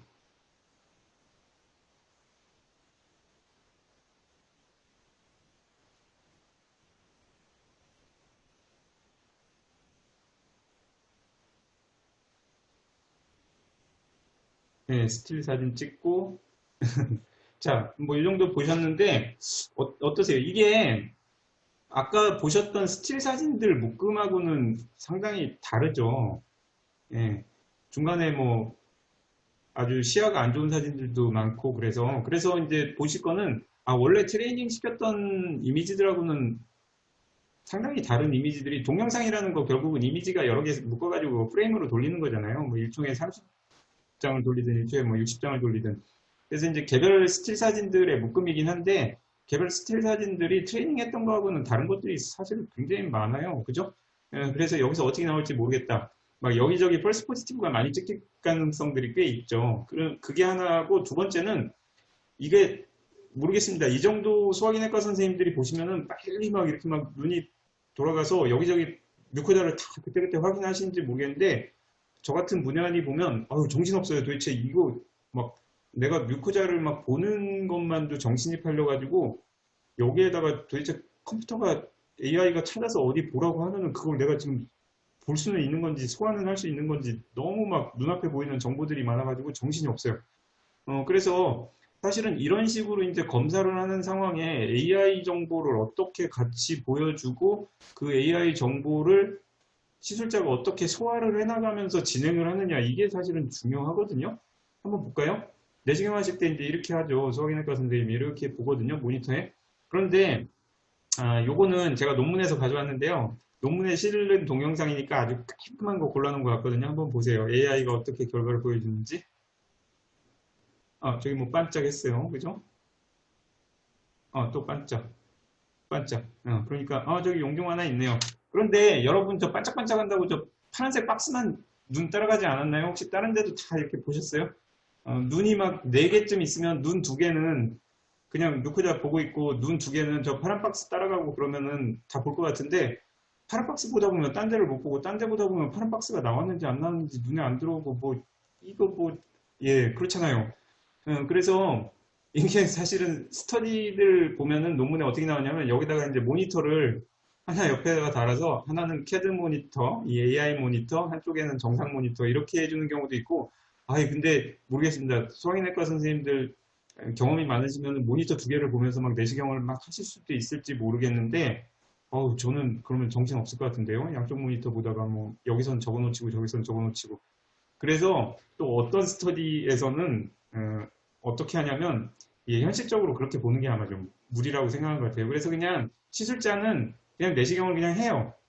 하고 뒤에서 어떤 사람이 앉아서 실력 좋은 내시경 의사가 앉아서 그 시술자가 하는 모니터와 AI가 보여주는 모니터를 2개를 보면서 AI가 보여주는 모니터 중에서 뭐 나왔는데 그거를 시술자가 안 보고 지나가는 것 같으면 시술자한테 잠깐, 야, AI가 여기도 있대. 너 거기 가서 한번 봐. 뭐 이런 식으로 해서 내시경을 하는 전 과정 중에서 뒤에서 누군가가 그렇게 그거를 보면서 이렇게 더블 체크를 해주는 겁니다. 훈수를 두는 겁니다. 근데 실제 그렇게 해서 퍼포먼스를 구했다고 해보세요. 그랬을 때 그거 얼마나 의미가 있을까요? 그렇게 했더니 야 이게 이론적으로는 AI를 하니까는 퍼포먼스가 이렇게 됐대. 이런 거는 참고할 수는 있겠지만 실제 현실에서 콜로노스코피 AI가 들어오면은 그렇게 쓰실 건가요? AI가 들어온 순간부터 그러면은 어느 순간에 한 사람이 대장내시경을 하던 게 이제 대장내시경을 하려면 AI가 들어왔더니 오히려 두 사람이 붙어야지 대장내시경을 할 수가 있어요. 한 사람은 시술하고 또 다른 한 사람은 시술하는 사람의 결과와 AI 결과를 봐주면서 옆에서 야 요거 있어 없어 이런 얘기 해줘야 되고 어느 병원에서 그렇게 한다면은 AI를 쓰겠습니까? AI가 들어오니까는 내시경 하는데 인력이 2배로 필요한데 이게 말이 안 되는 거죠. 그래서 리얼월드라는 거는 정말 현장에서 어떻게 쓸 것인가 이런 것들에 대한 고민 같은 거를 많이 해야 돼요. 특히 휴먼 인터랙션이 많이 들어가는 것들에 대해서는 그런 걸 생각을 해야 되고요. 이제 이런 거를 생각하면서 퍼포먼스를 내야지 현장에 맞는 퍼포먼스가 나온다는 관점이 하나가 있고 두 번째 관점은 그런 것들을 하면서 자연스럽게 퍼포먼스가 나오고 현장에 도움이 되게 하는 과정에서 실제 알고리즘의 유저빌리티나 UI나 뭐 이런 것들을 정말 현장에 맞게 만들 수가 있는 거예요. 그래서 좋은 고민, 도대체 이 디스플레이를 어떻게 해야 될 것인가 이런 거 사실 고민을 많이 해야 되죠. 그거 잘하면은 성능에서 애큐리시, ROC 값 올리는 것보다 더 중요할 수도 있어요. 그래서 리얼월드 퍼포먼스라는 거에서 중요한 관점이다라는 거에서 이게 하나 말씀드린 거고 그게 지금 제가 말씀드렸던 부분이에요. 이거. 그러니까 모든 알고리즘은 휴먼 인터랙션을 어떻게 할까 이거 뒤에서 이제 또 제가 비슷한 예시를 또 좀 들어드릴 텐데 이거 고민해 봐야 될 부분이고요. 그 다음에 요거는 또 옆으로 약간 새는 이야기인데요. 그래도 방법론이니까 하나 얘기할게요. 프리 리스판스 ROC라는 게 있어요. 그냥 ROC 아니고 뭐냐면 뭐 이런 유사 용어들이 나와요. LROC, FROC, FROC는 프리 리스판스 ROC, LROC는 이 로케이션에서 L 나오는 거고 AFROC, JAFROC, Alternative Free Response ROC, Jackknife Alternative Free Response. 말이 많은데 이거 뭐에 쓰는 거냐면요. 여기 제가 써놨죠. 맞는 위치, 맞는 클래시피케이션, 뭐 복수기의 위험성, 복수기의 병변 이렇게 하는데 이게 그냥 설명을 간단히 드릴게요. 아까 요 폴립이 이게 나쁜 폴립, 좋은 폴립 이런 구별하는 알고리즘 얘기했는데 그런 알고리즘을 하려고 하는 게 아니라 앞에서 보여드렸던 것 같은 콜로노스코피 캐드 알고리즘을 만드는데 그거는 뭐냐면은 폴립을 찾아주는 알고리즘이죠. 그죠? 폴립을 찾는 거고 그러니까 굳이 한다면은 여기는 폴립 없음, 여기는 폴립 있음. 그러니까 폴립 있다 없다를 구별하는 거지 이제 찾아놓은 폴립에 대해서 좋은 폴립, 나쁜 폴립 하는 게 아니거든요. 이제 그런 알고리즘은 작동을 하게 되면 막 여기 폴립 있어요 없어요 막 오만간데 찍어가면서 여기는 폴립 있네 없네 이렇게 뭐 박스를 보여주거나 이렇게 될 텐데 그런 거 퍼포먼스 평가할 때는 지금까지 말씀드렸던 센시티비티, 스페시피시티, ROC가 사실은 아니게 돼요. 어떻게 되냐면 자 AI가 여기를 딱 이렇게 표시했어요. 그러고 폴립 있다고 표시를 했어요. 그럼 잘했죠? 여기 하고 폴립 없다고 표시했어요. 잘했죠? 그죠? 근데 여기 해놓고 폴립 있다고 하면은 그러면은 감점이죠. 그죠? 요렇게 해놓고 폴립이 있다고 했어요. 그럼 이거 잘한 건가요? 못한 건가요? 이만큼 빠졌는데요. 그죠? 에이 그래도 뭐 반 이상 들어왔으니까 그럼 이렇게 했어요. 그러면 이거 조금 걸렸네요. 에이 그래도 요게 했으니까 요 폴립 찾아줬어로 할 건지 아니면 반 걸렸으니까 이거 안 돼. 뭐 이렇게 할 건지 에이 그래도 조금이라도 걸려야 돼. 그래서 이거는 아닌 걸로 하기로 했습니다. 그랬더니 요렇게 찍어줬어요. AI가. 안 걸렸죠. 그런데 사용자가 요거를 놓쳤는데 우연히 요 AI가 찍어놓은 요거를 보고서 그때 눈에 옆에 살짝 들어와서 여기 폴립 있네 이렇게 찾았어요. 그러면 이거 도움된 거 아닌가요? 그죠? 그러니까 무슨 문제가 있냐면 도대체 AI가 찍어주는 거가 맞다 틀리나를 어떻게 정의해야 되느냐 이 태스크마다 사실은 상황상 임상적인 상황마다 다를 겁니다. 이런 거 정의를 해줘야 되고요. 두 번째는 그냥 이런 식으로 5만 대 찍으면서 여기 폴립이 있다 이렇게 해버리면은 한 환자에서 펄스 포지티브를 여러 개를 만들 수가 있잖아요. 그러니까 한 환자에 폴립이 여러 개 있을 수도 있고, 그래서 여기 써놓은 거예요. 위양성도 복수계, 병변도 복수계가 가능하고, 위양성 같은 경우에 이론적으로 무한대도 가능하고 이러잖아요. 그죠? 그래서 되게 이런 식의 태스크를 하는 AI는 스페시피시티라는 게 별로 의미가 없어져요. 스페시피시티는 디지즈가 없는 것 중에서 없다고 한 거잖아요. 그러니까 폴립이 없는 케이스 중에서 폴립을 없다고. 그러니까 폴립 이거 찍는 게 하나도 안 나와야 돼요. 그렇진 않거든요. 대개는 어디다가 펄스 포지티브를 만들든지 만들거든요. 그래서 대개는 이런 식의 AI는 스페시피시티는 그런 트레디셔널한 개념으로 생각을 하면 빵이에요. 네, 그래서 좀 이게 말이 안 돼요. 그래서 이런 경우는 어떻게 하냐면 그렇게 되면 ROC 커브에서 X축을 이게 디파인하기가 되게 어려워지죠. 그죠? 1- 스페시피시티였으니까. 그래서 이거를 다른 방식으로 디파인을 하는데 이 프리 리스판스 ROC에서는 number of false positives per case 아니면 number of false positives per image 뭐 이런 식으로 해가지고 조금 다르게 디파인을 하고 그 디파인을 하는 방식이 조금씩 바뀌어서 뭐 alternative 뭐 이런 식으로 말이 붙이기도 하는데 그 다음에 이제 세 번째 통계학적으로 한 서브젝트 내에서 여러 개들이 이렇게 옵서베이션을 하게 되면 그것들 간의 코릴레이션이 된다고 해서 이거는 사실은 좀 복잡한 이슈죠. 뭐 이런 거 처리해야 돼요. 그래서 무슨 뭐 여기 잭나이프 메서드가 들어가고 뭐 이런 얘기들이 나오는데 혹시 궁금하시면 한번 조금 더 읽어보셔도 될 것 같아요. 그래서 이제 FROC 커브라는 걸 보면 논문에 이런 것들 나와요. 여기가 average number of false positives per scan 여긴 sensitivity 이렇게 나오는데 AI의 threshold를 높여놓으면 아무래도 포지티브 콜을 잘 안 할 테니까 그러면 이게 이쪽으로 이렇게 average number of false positives가 좀 줄겠죠. 반면에 폴립을 찾는 sensitivity도 줄어들죠. 그죠? 근데 threshold를 낮추면 이게 늘어나면서 sensitivity도 올라가죠. 그게 FROC 커브가 이런 식으로 생기게 돼요. 그래서 이게 그냥 트레디셔널 ROC하고는 그래서 차이가 있구나. 이거는 아셔야 되고 이 FROC는 사실은 이제 CAD 방식, 컴퓨터 에이디드 디텍션 방식의 AI 하시는 분들은 잘 아는데 이거를 제가 그래도 조금 설명을 드린 이유가 그런 거 잘 안 쓰시던 과에서 요새 AI 나오면서 이게 등장하니까 좀 생소해 하시는 분들이 있는 것 같아요. 대표적인 사례가 콜로노스코프, CAD 같은 그런 거였어요. 그래서 한번 좀 말씀을 드렸고 자 이제 메인으로 돌아가겠습니다. 지금까지는 애큐리시 평가하는 거 얘기했는데 그러면 AI 알고리즘 이렇게 애큐리시 평가하면 단가요? 지금 이거 아까 이렇게 말씀드린 거잖아요. 그래서 AI 했더니 아 좋아 뭐 서울의 A병원 큰 병원에 응급실에 갑자기 머리 아프다고 오는 환자들에게서 쓰니까 AI가 정확한 것 같아. 뭐 신경과 외래를 방문하면 머리가 좀 띵하다고 호소하는 환자들 여기서는 좀 정확하지 않은 것 같아. 그래서 이 환자들의 쓰자 이렇게 했는데 그게 단가요?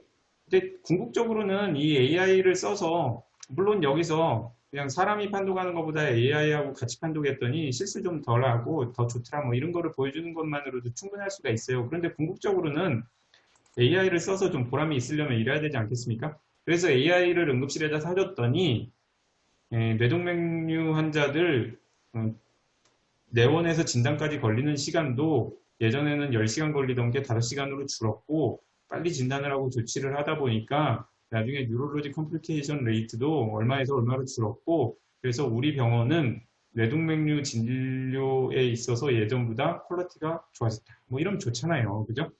이게 궁극적으로 어떤 페이션트 아웃컴을 보여주는 거잖아요. 이렇게까지 가면은 이게 진짜로 어떤 AI 알고리즘의 효과를 검증을 하는 거죠. 이게 임상 검증의 이제 궁극적인 목표가 되는 거죠. 이거를 요런 이제 오피셜한 용어로 클리니컬 유틸리티라고 합니다.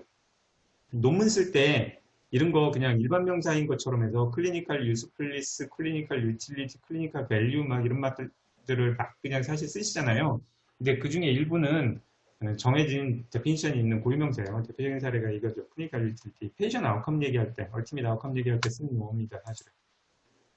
이런 거 하려면 사실은 이제 다이너스 액큐리시가 아니라 클리니컬 트라이얼로 넘어가요. RCT 같은 게 되는데 한번 보여드릴게요. 이렇게 되는 거죠. 개념적으로. AI 안 쓰고 애뉴리즘 AI 안 쓰고 그냥 하는 게 이걸 이제 컨트롤 암으로 생각하고 애뉴리즘 AI를 이제 가지고 와서 응급실에서 쓰면서 진료를 합니다. 그러면은 이제 사람이 그냥 할 때보다 AI를 같이 쓰면 AI가 뭔가 좀 던져주는 정보가 있겠죠. 그래서 이 정보에 대해서 뭔가 액션을 했더니 그랬더니 이렇게 하니까 총체적으로 애뉴리즘 환자들의 아웃컴이 그렇지 않고 그냥 ARS 없이 볼 때보다 좋았다. 근데 이게 양쪽을 페어하게 비교를 하려니까 랜더미제이션, RCT가 되는 거죠. 그래서 야 이거 AI 가지고 뭐 RCT도 해야 되냐 뭐 이렇게 생각하실 수도 있는데 근데 요새 아직은 많이 안 나오는데 예전에는 진짜 생각도 못하다가 요새 슬금슬금 나오는 것 같아요. 예를 보여드릴게요. 이거는 사실 최근에 자마에 나왔는데 사실은 이게 AI 중에서는 좀 그렇게 하이테크가 아니에요. 하이테크 아니고 우리 그 공학자분들은 혹시 잘 아실지 모르겠는데 알터리얼 웨이브폼이라고 해서 그 알터리얼 카테터 그 손목에 있는 우리 혈관에다가 동맥혈관에다가 정맥 주사 맞을 때는 정맥 주사로 이렇게 뭐 약도 넣고 그러죠. 그런 게 아니라 동맥혈관에다가 주사관 같은 거를 꽂아놓고 그러면 이제 거기에 동맥혈관이 지나가면서 그 동맥 혈압을 컨티뉴어스하게 그 카테터를 통해서 이렇게 모니터링하는 거를 할 수가 있거든요. 그거를 이제 좀 이 아주 정확하게 이런 거를 계속 모니터링을 해야 되는 환자들, 중환자들에서 좀 하죠. 수술할 때도 조금 복잡하고 어려운 수술 같은 거 환자 모니터링 열심히 잘해야 되는 이런 이제 A라인이라고 그러거든요. 알트리에다가 이렇게 꽂아놓고 모니터링을 하는데 그러면 이렇게 웨이브폼이 나와요.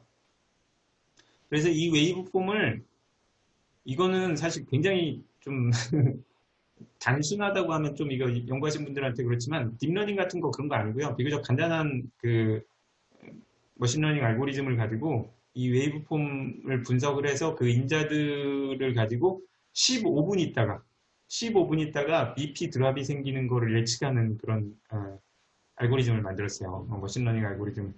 그러니까 이런 데이터 많이 모아놓고 15분 이후 데이터 모아놓고 15분 이후에 이제 BP 드랍 되는 거는 민 프레셔로 해서 65mm 먹줄이 이하로 내려갔던가 뭐 이렇게 되면은 이제 BP 드랍이 많이 되는 뭐 이런 상황으로 해서 모델링을 해서 이 모델에서 probability를 제시해 주거든요. 이게 probability를 제시하는 건 사실은 이건 사실 좀 쉽지가 않아요. 아까 말씀드린 대로 probability는 pretest probability에 따라서 계속 사실 바꿔서 해석을 해줘야 되기 때문에 probability로 이렇게 제시를 하는 건 쉽지 않은데 사실은 이 사람들은 여기 probability라고 제시해놨지만 probability를 쓰려고 하는 건 아니고 컷오프를 이게 85% 정도로 잡았어요. 그 사람들이. 그래서 이제 컷오프를 80으로 잡아서 그거 넘어가면은 15분 있다가 이 사람 BP 떨어져요. 그렇지 않으면 또 이제 조용히 가고 이제 이런 거를 만들어서 환자 157명을 가지고 수술하는 환자들을 랜덤을 했어요. 빠지고 해서 68명 가지고 랜덤해서 3, 4, 3, 4 이렇게 들어갔는데 한쪽은 수술장에서 이거를 썼어요. 한쪽은 이거 안 쓰고 그냥 컨벤셔널 모니터링을 했어요. 그렇게 했을 때 이거를 만약에 애큐리시 스터디로 생각을 한다면 어떻게 하냐면은 여기서 무슨 소견 나왔을 때 자 15분 동안 지켜보자. 그러고 15분 있다가 BP 떨어졌네. 맞았네. 또 15분 지켜보자. 15분 있다가 BP 안 떨어졌네. 틀렸네. 뭐 이렇게 할 수도 있잖아요. 그런데 그게 좀 우습죠. 그렇게 하는 게 이런 알고리즘을 만들었는데 무슨 뭐 그런 식으로 확인하는 과정을 거치긴 해야 되겠지만 이런 알고리즘 그러니까 뭔가 이렇게 미래에 일어날 일을 예측하는 알고리즘을 만들면은 뭘 하고 싶은 거냐면 미리 알아가지고 미리 선제적으로 뭔가를 해서 그런 나쁜 일이 안 일어나게 막으려고 하는 거잖아요. 그죠? 그래서 이게 실제 어떻게 했냐면 여기서 뭐 이상한 게 나오잖아요. 그러면 그 다음에 막 열심히 보면서 혈압 안 떨어지도록 이것저것 이렇게 해주고 그렇게 하고 여기는 미래를 예측을 못 하잖아요. 그러니까 혈압 떨어진 다음에 그 다음에 그때 대처를 하는 거죠. 이렇게 해서 이제 양쪽에서 결과적으로 이제 아웃컴을 비교를 하는 거예요. 그랬더니 이거를 가지고 모니터링 하면서 선제적으로 대응을 했더니 결과적으로는 이게 수술하는 도중에 혈압이 떨어지는 이벤트가 이쪽 그룹에서 뭐 그렇지 않은 그룹보다 좀 적게 나왔다. 그러니까 이런 식으로 모니터링을 하면서 우리가 선제적으로 대응을 하면 좋다. 뭐 이런 식의 RCT를 한 거죠. 그래서 이런 식의 성격, 약간 이렇게 미래를 예측하면서 뭔가 선제적으로 대응을 해야 되는 이런 성격에서는 사실은 애큐리시를 보는 것보다는 이렇게 RCT로 보여주고 이러는 게 좋죠. 그리고 이거는 사실은 란셋에 실렸는데 2017년도에 이런 스터디가 나왔다는 거 보고 사실 좀 놀랐어요. 굉장히 매시브한 스터디였는데 그 대부분 선생님들 내외산 소정은 인턴을 도니까 산부인과에서 분만장에서 산모 그 유트라인 컨트랙션하고 피트 하트톤 모니터링 하는 거 막 계속 지켜보면서 밤잠 못 자고 고생했던 기억들 나실 텐데 저도 고생했는데 참 분만장에서 인턴하는 거 거의 주치의 선생님들은 더 힘들 것 같은데 굉장히 힘들죠. 근데 이제 고위험 산모 같은 경우는 유트라인 컨트랙션하고 피트 하트톤을 가지고 여기 나오는 그래프 같은 이런 겁니다. 혹시 모르시는 분들, 공학자분들 중에. 예, 그래서 이제 이 그래프의 파형을 보고, 아, 이거는 애기에 문제가 있겠다. 그러면 이거 더 진통 지켜볼 게 아니라 빨리 제왕절개해야 된다. 뭐 이런 것들을 결정하는 거거든요. 그래서 계속 그거를 모니터링을 하는데 자주 들어가 봐서 봐요. 뭐 환자가 또 이상하다고 부르면 또 들어가 봐서 봐요. 이렇게 계속 가서 보면서도 아유, 이 중간에 안 보고 있을 때 뭔 일 일어나는 거 아니야? 이런 걱정도 있고 그러죠. 그래서 AI를 만들었어요. AI가 이거를 자동으로 보면서 여기서 아, 문제가 있을 것 같으면 조금 문제가 있으면은 의사한테 노란색 알람을 막 보내는 거예요. 야, 좀 주의 좀 해, 주의 좀 해. 그러고 진짜 문제가 있으면 막 빨간 알람 불어서 야, 이래도 안 와볼래? 빨리 와서 봐. 막 이런 것들을 막 보내는 거죠. 그래서 그 AI를 만든 다음에 무려 4만 7천 명을 랜덤으로 해가지고요. 반반으로 나눠서 이게 영국에 있는 24개 병원이요. 아, 정말 대단한 ICT예요. 예. 예, 그래서 한쪽에서는 요거를 도움을 받아가지고 진료를 했고 다른 한쪽에서는 그냥 평상시 하던 대로 했거든요. 그렇게 하면은 아무래도 이게 도움을 받아가면서 하는 쪽에서는 환자를 한 번이라도 더 가서 보지 않았을까 싶은데, 근데 이렇게 해서 나중에 비교를 해봤더니 애기나 산모나 결과적으로는 차이가 하나도 없었어요. 이 산부인과 선생님들이 평상시에 엄청 열심히 하고 있었는지, 그래서 이 AI가 실제적으로 이렇게 좀 프렌시하고 뭔가 좀 사람을 좀 편하게 해줄지는 모르겠지만 환자의 아웃컴에는 크게 도움은 안 됐다. 뭐 이런 어떻게 보면 약간 네거티브 트라이얼이 되긴 했는데 그런데 이 트라이얼이 나오고 나서 도대체 이 트라이얼에서 왜 이게 이렇게 됐을까 가지고 이제 디스커션을 많이 했어요. 에디토리얼이 실리고 했는데 뭐 모르죠. 뭐 사람들이 그냥 한번 추정해 보는 건데 근데 앞에 보셨던 예제 자마 논문과 요 논문 간의 눈에 띄는 차이는 뭐냐면요. 자마 논문에는 AI가 어떤 결과를 줬을 때 그 다음에 마취과 의사는 어떤 액션을 하시오 이런 것들이 상당히 구체화되어 있어요. 그런데 이 스터디에서는 AI가 얼러트를 줬을 때 산부인과 의사가 어떻게 하십시오라는 거에 대한 구체적인 액션 플랜이 없고요. 산부인과 선생님들 뭐 워낙에 경험이 많으시고 다 실력이 쟁쟁하시니까 AI 결과 잘 알아서 잘 쓰세요 이렇게 했어요. 그러니까 전자에 비해서 요 란셋 연구는 휴먼 인터랙션 파트가 어떻게 일어났는지를 분석하기가 되게 어려운 거예요. 그래서 소프트웨어라는 거는요, 소프트웨어 기능이 뛰어난 것도 있지만 결국은 아까 말씀드렸잖아요. AI는 기본적으로 휴먼 위드 AI가 그게 바람직하고 맞고 현실적인 시나리오이기 때문에 스탠드얼론 퍼포먼스나 뭔가 리얼월드 세팅에서는 스탠드얼론으로 뭔가를 하는 거를 가지고 그거 그렇게 뭔가 의미 있는 결과나 실제적으로 좀 현실적인 결과가 나오기가 어려워요. 그래서 휴먼 위드 AI라는 시나리오를 가지고 잘해야 되는데 그럴 경우에 중요한 게 휴먼과 AI가 어떤 식으로 인터랙션하고 그 결과를 휴먼이 어떤 식으로 컨수머하고 이런 것들이 상당히 중요한 의미가 되고 그런 것들을 임상평가에 잘 집어넣어야 돼요. 아까 이제 내시경 사례 같은 아주 그런 사례도 있었지만 이런 사례에서도 그런 것들이 다 적용이 될 수 있는 거죠. 요거는 또 다른 RCT의 예인데 이게 이제 용종 찾는 거 대장 내시경에서 그렇게 해서 이게 상당히 잘 찾거든요. 그런데 해봤더니 실제적으로 이거를 썼더니 더 많이 찾기는 했어요. 많이 찾았는데 찾은 것들이 다 조그만한 폴립이었고 떼서 히스톨로지 봤더니 튜블러 아데노마 심지어는 하이퍼플라스틱 폴립도 나오고 그래서 굳이 이거를 찾지 않아도 될 것들이 좀 나오는 경향이 있었거든요. 약간 오버 다이그노시스가 되는 좀 그런 상황이 돼서 그래서 이거를 이렇게 무조건 애드하는 것보다는 뭔가 모르죠. 경험이 낮은 사람들에게 애드하는 게 도움이 될지 경험이 있는 사람들에게 애드하는 게 도움이 될지 경험이 낮은 사람들에게 애드하면은 또 너무 이렇게 불필요한 것까지 다 빼는 이런 문제가 될 수도 있고 경험이 있는 사람들에게 애드하면은 뭐 애드해봐야 굳이 뭐 캐드 결과가 보여주는 것도 이건 뭐 작으니까 무시하자 뭐 그래서 결과적으로는 없이 하나 뭐 테드하고 같이 하나 뭐 큰 차이가 없을 수도 있고 뭔가 조금 이렇게 복잡해져요. 생각이 이 논문 결과를 놓고 보면. 하지만 이제 이런 걸 통해서 뭔가 진짜 현실적으로 적용할 때 어떻게 해야 되는지 뭐 이런 것들에 대해서 한번 좀 더 생각을 해볼 수 있는 것 같고 이런 식으로 요새 이제 RCT들이 좀 나와요. 자, accuracy 됐고 이제 RCT 됐고 그러면 실제 이제 임상검증을 얼마나 해야 되느냐 이걸 얘기를 해보겠는데요. 다 RCT를 해야 되는 것도 아니고 뭐 어떻게 해야 되느냐 내가 임상검증을 왜 하는가가 중요하죠. 목적. 몇 가지 상황을 써놔봤는데 이 정도일 거예요. FDA, 식약처가 보험급여평가, 논문, 그 다음에 팔아야죠. 이게 환자들에게 어필할 수도 있겠지만 사실은 이게 의료기기이기 때문에 의료인이 쓰기 때문에 이제 의사들한테 어필을 해야 되는 거죠. 이런 때 데이터가 되는 건데 실제 이 도입되는 과정을 한번 봅시다. 이렇게 돼요. 이게 잘 모르시는 분도 있을 것 같아요. 의료기기는 일단 식약처 통과해야 되고요. 식약처 통과하면은 통과된 게가 우리 건강보험 심사평가원 심평원이라고 하잖아요. 심평원에서 이거 의료보험 해줘야 되나 이거를 이제 검토를 하는데 조금 이거 더 검토가 필요하겠는데 그러면 이제 네카 한국보건의료연구원 여기 보내요. 그래서 이쪽에서 평가를 하고 그 결과를 가지고 이제 심평원으로 다시 돌아와서 그러면 이게 1단계, 2단계, 3단계, 4단계냐? 그러진 않아요. 이제 심평원에서 여기 자문을 하는 거죠. 심평원에서 자문을 하고 그 결과를 받아서 심평원에서 판단하니까 이제 세 개의 바디로 생각하면 돼요. 식약처, 심평원, 네카 이렇게 되는데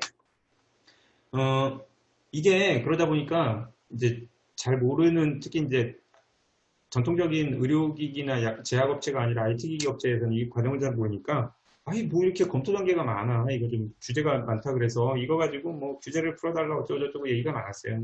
그 오해를 씻는데도 상당히 오래 걸렸는데 근데 제가 설명해 드리겠지만 식약처하고 심평원은 사실은 보는 관점이 많이 다르기 때문에 이걸 중복이라고 생각하는 거는 그거는 뭘 몰라서 그래요.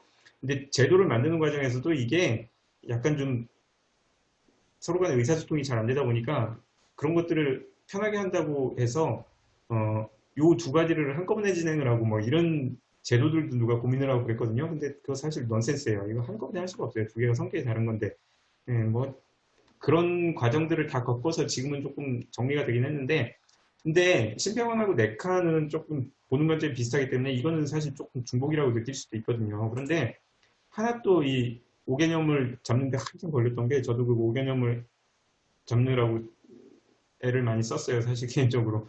그런데 많은 AI에서는 이게 필요가 없어요. 신의료 기술은 이거 해야 되는 거 아닙니까? AI만큼 신의료 기술인 게 있나요? 뭐 이렇게. 근데 이게 행정적인 용어를 이렇게 쓰다 보니까 이거에 대한 오해가 있는 거예요. 대부분 AI는 사실은 이렇게 되거든요. 근데 AI가 기존 기술이에요. 그래서 이제 이거 가지고도 개발하시는 분들이 처음에 상당히 좀 자존심 상하고 기분 나빠했죠. 근데 그게 행정용어라 그래요. 기존 기술이라는 거는 그게 아니고 기존 검사 코드에 포함을 해서 뭔가 처리를 할 수 있다는 의미고 신을 기술이라는 거는 이거는 완전히 새로운 코드를 만들어야 된다는 그런 의미거든요. 그런데 가령 레디올로지 검사 CT, MRI 같은 거 가지고 뭐 플레인 레디오그래피 가지고 AI 만들었으면은 결국 CT, MRI, 플레인 레디오그래피를 판독하는 데 도움을 주는 툴이잖아요. 새로운 검사가 만들어진 게 아니잖아요. 무슨 CT, MRI, PET가 아니 뭐 플레인 레디오그래피가 아닌 새로운 검사가 나온 게 아니잖아요. 그래서 사실은 이쪽 범위 내에서 보험을 받을 수 있는 기준이 되면은 보험을 받는 거고 보험을 가지고 기준이 안 되면 보험을 못 받고 이제 이렇게 되는 거거든요. 그런데 그거를 가지고 굳이 이거를 한다고 그러니까 이거 왜 또 해야 돼요? 막 그래가지고 엄청 말이 많았죠. 그래서 이거를 제가 기존 기술이라는 거는 기술이 기존이라는 거라고 그렇게 생각하지 말고 네카의 심사를 안 받아도 된다는 네카 심사가 면제된다는 좋은 걸로 생각을 하시라. 그래서 이렇게 해서 지금은 이제 이해를 잘 하셨어요. 그래서 한때 이 네카에서 이 AI를 평가하는 거를 어떻게 하면 좀 막 소위 말해서 무리하게 쉽게 해주냐 막 이런 것들을 고민하기도 했는데 근데 그게 고민할 일이 별로 없어졌죠. 이제 이쪽을 굳이 할 필요가 없다는 거를 알기 때문에 이쪽에 대해서 그렇게 좀 제도적인 소위 헛발질도 있고 그랬는데 여하튼 그래서 요지는 시각처 통과하는 게 있고 심평원 통과하는 게 있고 심평원에서 의료보험 조건을 만족하면 이제 보험도 될 수 있고 이렇게 돼 있는데 보는 관점들이 좀 다르단 말이에요. 그거를 제가 지금까지 말씀드렸던 거를 바탕으로 좀 이해를 해봅시다.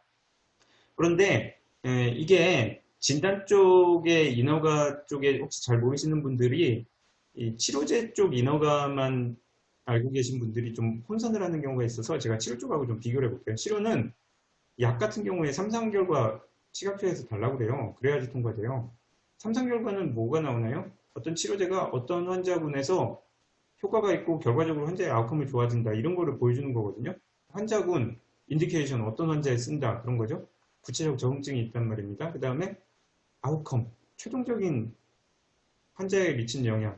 그래서 이거 통과하고 나면은 이게 그대로 보험급여를 만족을 해가지고 보험까지 나오니까 이게 원스톱처럼 어떻게 보면 좀 진행이 되는 경우가 있어요. 똑같은 에비던스 가지고. 근데 보험이 안 되는 경우는 뭐냐면은 그런 경우죠. 고가 항암제. 한 번 쓰는데 수천만 원 들어간다 그러면은 보험이 재정이 탄탄하지가 못해서 못 해줘요. 이제 이렇게 되는 거죠. 이게 이제 일반적인 건데 진단은 요거 해놓은 거 보고 한번 말씀드릴게요. 여기 테크니컬 밸리디티, 여기 클리니컬 밸리디티, 클리니컬 유틸리티 있는데 테크니컬 밸리디티하고 클리니컬 밸리디티의 차이가 여기에는 적응증이라는 게 나오죠. 어떤 환자군, 여기까지는 적응증이 없는 거죠. 요거는 에큐리시고 여기는 환자의 아웃컴이 나오죠. 그러니까 치료 쪽으로 생각하면 여기까지 에비던스가 있어야지 시각처 통과하는 거예요. 예. 그런데 진단은 그렇게 못해요. 그렇게 하면은 쓸 수 있는 게 없어요. 진단은 여기 정도 레벨에서 시각처를 통과를 해요. 테크니컬 밸리디티 레벨에서. 그 다음에 요거는 심평원에서 보는 건데 기준을 좀 높게 잡으면은 그 진단초를 써서 아웃컴이 좋아진다는 걸 보여줘라 이런 경우가 있고 아니면은 그 진단초를 써서 어떤 환자군에서 에큐리시가 높아진다는 걸 보여줘라 이런 경우도 있어요. 그래서 이게 어떻게 생각하시면 되냐면 CT MRI 같은 거 한번 생각해 보세요. CT MRI가 처음에 허가를 했을 때 막 어떤 환자군에서만 써야 된다 막 이런 식으로 했나요? 아니죠. 허가를 해주는데 그 다음에 어떤 상황에서 쓰면은 야 그거는 굳이 쓸 필요 없는데 쓰는 거야. 그러니까 그건 보험 안 해줘. 삭감. 적절한 상황에서 쓰면 그래 그거 잘 썼어. 그건 보험해줄게 이렇게 되잖아요. 그래서 의료보험이라는 거는 환자들한테 어떻게 보면 세금처럼 돈을 거둔 다음에 환자들이 필요하다고 생각되는 의료 행위를 그걸로 사주는 거잖아요. 그러니까 무조건 불필요한 거를 이렇게 강매를 하는 그런 게 될 수는 없고 이 환자들에게는 이거 하는 게 도움이 된다고 그러면은 그 환자들에게는 그거를 사주는 게 맞고 그런데 별로 도움이 안 되는 환자들한테 그거를 억지로 사주면서 의료 비용을 만드는 거는 그거는 말이 안 되죠. 그래서 이제 이런 코홀트 개념이 굉장히 중요해지고 그래서 이런 식의 만족하는 데이터가 나와줘야지 그 환자군에서 AI가 의료보험이 적용될 가능성이 생기는 겁니다. 근데 아까 제가 숫자로 보여드렸잖아요. 이 다이그노스틱 코홀트 스터디 1%, 전향적 다기관 다이그노스틱 코홀트 스터디 AI 0%. 네, 그러니까 사실은 요 단계도 못 넘어가고 있기 때문에 사실은 보험의 조건을 만족하지 못하는 거고 익스터널 밸리데이션 한다고 하더라도 지금 이 정도 레벨에서 하고 있죠. 그래서 KFDA 통과하는 AI는 지금 많이 나오고 있죠. 그죠? 근데 이거를 이해를 하셔야 돼요. 근데 이게 모르겠어요. 제가 볼 때는 저는 이걸 전공하는 사람이니까 상당히 심플한 개념인데 근데 이거를 이제 이해를 시켜드리는데도 사실 한참 시간이 걸렸어요. 막 여기서 보험 안 된다고 그러니까 또 막 무조건 뭐 RCT 다 해야 되는 이런 것도 있었고 그 다음에 뭐 이게 에큐리시가 몇 퍼센트가 더 올라가야지 보험이 되느냐 그 질문이 사실 많이 나왔죠. 우리 AI는 AORC가 뭐 0.99인데 더 올라갈 것도 없는데 어떻게 해야 되냐. 논의 포인트가 사실은 정확하게 이해를 못한 거죠. 이걸 아셔야 되고. 그래서 진단 같은 경우는 이렇게 돼요. 이제 안전성, 유효성이라는 걸 항상 보는 걸로 돼 있거든요. 시각처도 그렇고, 심평원도 그렇고, 뇌카도 그렇고. 근데 진단기기는 사실은 이 안전성이라는 거는 이게 다이렉트한 안전성을 얘기하는 거라 특히 소프트웨어 같은 경우는 이제 오진을 하게 되면 그게 돌고 돌아서 환자한테 위해가 될 수는 있지만 직접적인 거를 좀 얘기하면 소프트웨어는 직접적인 위해가 되진 않죠. 무슨 칼로 찌르고 약을 먹이고 이러는 게 아니기 때문에 그래서 이제 유효성을 많이 보게 되는데 유효성이 계속 제가 이건 반복적으로 나오죠. 중요하니까 그래요. 테크니컬 밸리디티라는 게 있고 클리니컬 밸리디티라는 게 있고 클리니컬 유틸리티가 있다. 테크니컬 밸리디티는 코호트 개념이 약하고 클리니컬 밸리디티부터 코호트 개념이 생기고 클리니컬 유틸리티는 페이션트 아웃컴을 얘기하는 거고 그래서 FDA에서 보는 거는 대개는 이쪽에 좀 평균적으로 맞춰져 있고 요 이상이면 좋지만 뭐 되게 요 정도 그다음에 심평원에서 보는 거는 되게 여기가 로우 마진이 되고 여기 이렇게 된다. 유틸리티는 아까 말씀드린 대로 아웃컴 우리말로는 유용성 유효성은 에피커시 유틸리티는 유용성 이렇게 해서 이런 개념이 있다는 거를 좀 알아주시면 좋습니다. 그런데 이제 이렇게 되면은 FDA를 통과하는 거는 어떤 인디케이션이라는 개념이 좀 약하다는 거를 이해를 하셨잖아요. 그죠? 그런데 FDA를 통과하는 것 중에서도 뭐 FDA, KFDA 비슷합니다. 인디케이션이 세게 걸려서 나오는 사례가 있어요. 이게 대표적인 게 이건데 이게 그 당뇨성 망막질환 진단하는 그런 AI인데 컨볼루셔널 뉴럴 네트워크 알고리즘이고 이게 아마 여기 오토노머스 소위 스탠드얼론이라고 하는 AI로는 아마 이거 첫 번째였고 그 다음에 이런 것들이 나왔나 모르겠어요. 거의 유일하지 않았나 생각이 되는데 여기서 나오는 결과를 아까 AI는 지금 제너럴라이즈가 잘 안 돼가지고 항상 문제가 된다고 했잖아요. 근데 이거는 그냥 받으라는 거예요. 그 결과를. 제너럴라이즈가 잘 된다는 것처럼 얘기를 하는 거죠. 그럼 이거 어떻게 해서 제너럴라이즈가 되는 거야? 이거 궁금하실 것 같잖아요. 대신에 조건을 까다롭게 달아놨어요. 그 제너럴라이즈 된다고 해도 그렇다고 뭐 일반인이 이거 가지고 마트에 가가지고 했더니 당신 당뇨성 망막증이 있어요. 이런 식으로 한다는 건 아니에요. 의료인 대상인데 그러니까 안과 전문의가 아니어도 이거 맘대로 쓰라는 거죠. 그런 건데 대신에 조건을 이렇게 까다롭게 달아놓은 게 당뇨 없는 사람 안 되고 중증 당뇨 망막병증만 진단하고 처음 진단 받는 사람만 적용해야 되고 팔로우업에 못 쓰고 다른 진단은 안 하고 성인만 되고 이게 압권이에요. 톱콘 NW 400 장비만 가능하다. 그러면은 이 장비 회사 밀어주는 것처럼 될 수도 있잖아요. 근데 이게 왜 그러냐면 이 알고리즘 만들 때 이 장비에서 나온 사진을 가지고 만든 컨볼루셔널 뉴럴 네트워크 알고리즘인 것 같아요. 그래서 장비가 바뀌어버리면 또 이게 제너럴라이즈가 안 될 수도 있으니까 이렇게 제안을 한 거고 그래서 이런 식으로 제안을 하면은 이게 어느 정도 제너럴라이저빌리티를 좀 바운더리를 확 좁혀주니까 가능할 수가 있기 때문에 이런 경우는 이렇게 까다로운 조건을 붙여서 이제 FDA 허가를 내긴 하는데 사실 개발자 입장이나 어떤 그 IT 인더스트리 입장에서 보면 이거 별로 도움 안 될 것 같은데요. 이렇게 해서 사용자가 깝깝하게 되는 것보다는 조금 더 자유롭게 쉽게 허가를 받고 그 다음에 여러 상황에서 적용을 해보고 뭔가 클리니컬리 이런 환자군에선 도움이 된다는 게 밝혀지면 그 환자군에서 뭔가 보험 적용도 받을 수 있고 뭔가 이렇게 인디케이션을 좀 다양하게 트라이 해볼 수 있는 보다 많은 사람들이 쓸 수 있는 이런 어프로치가 맞지 처음부터 이렇게 네로 인디케이션으로 가서 그래서 이거 별로 좋은 사례가 아닌 것 같아요. 그리고 아까 말씀드렸지만 오토노머스 AI, 스탠드얼론 AI라는 거 이게 클리니컬 시나리오하고 별로 바람직한 시나리오도 아니잖아요. 휴먼 위드 AI가 적절하다는 게 여러 가지 상황에서 이렇게 나옵니다. 그래서 이런 것들은 우리나라에서는 일단 이런 식으로 처음에 인디케이션을 세게 잡거나 그러진 않는 상황으로 되어 있고요. 자, 인허가 측면에서는 이제 이렇게 하시면 되고 학술 논문 출간 측면에서 어떻게 하셔야 되냐? 리얼월드에서 하는 게 이제 점점 제 강의 뭐 계속 했지만 뭐 이렇게 하는 거는 뭐 당연하게 생각하는 거고 그 다음에 페이션트 아웃컴 측에서 평가를 하는 게 좋겠다. 이것도 뭐 당연한 거예요. 점점 이런 식으로 요구를 해요. 그리고 스터디의 퀄리티 눈높이도 좀 높아질 걸 요구를 해요. 그런데 이제 또 하나 좀 눈여겨봐야 될 게 처음에 나왔을 때는 AI가 이것도 합니다. AI가 저것도 합니다. 약간 그런 식의 어떤 일반적인 개념으로 이걸 받아주다가 이제 소재들이 고갈이 되다 보니까 이 AI는 야 저번에 비슷한 AI 있었는데 이거 뭐 그러니까 개별 소프트웨어의 성능 평가인지 이게 어떤 제너럴한 메디컬 날리지에 대한 연구인지가 이게 좀 애매해지는 거예요. 그러니까 이런 것들을 극복을 하고 학술 논문의 출간이 되기 위해서는 뭔가 이런 스터디의 어떤 퀄리티나 스터디의 레벨 면에서 높이는 것과 더불어서 항상 뭔가 노블티는 있어야 돼요. 테크니컬 노블티가 됐건 클리니컬 노블티가 됐건 임상 같은 경우는 사실은 클리니컬 노블티가 중요하겠죠. 그래서 하나 예를 들어보면 최근에 코로나가 문제잖아요. 그러니까 코로나와 관련된 진단 예측 관련된 AI들은 저도 사실은 이렇게 어떤 저널에서 이 섹션 에디터를 맡고 있어가지고 이제 논문들을 심사를 하는데 코로나에 대해서 진단을 한다는 것 때문에 나블 컨셉이 돼가지고 좋은 평가를 많이 받는 거예요. 예. 코로나 아니었으면은 다 떨어질 논문들이.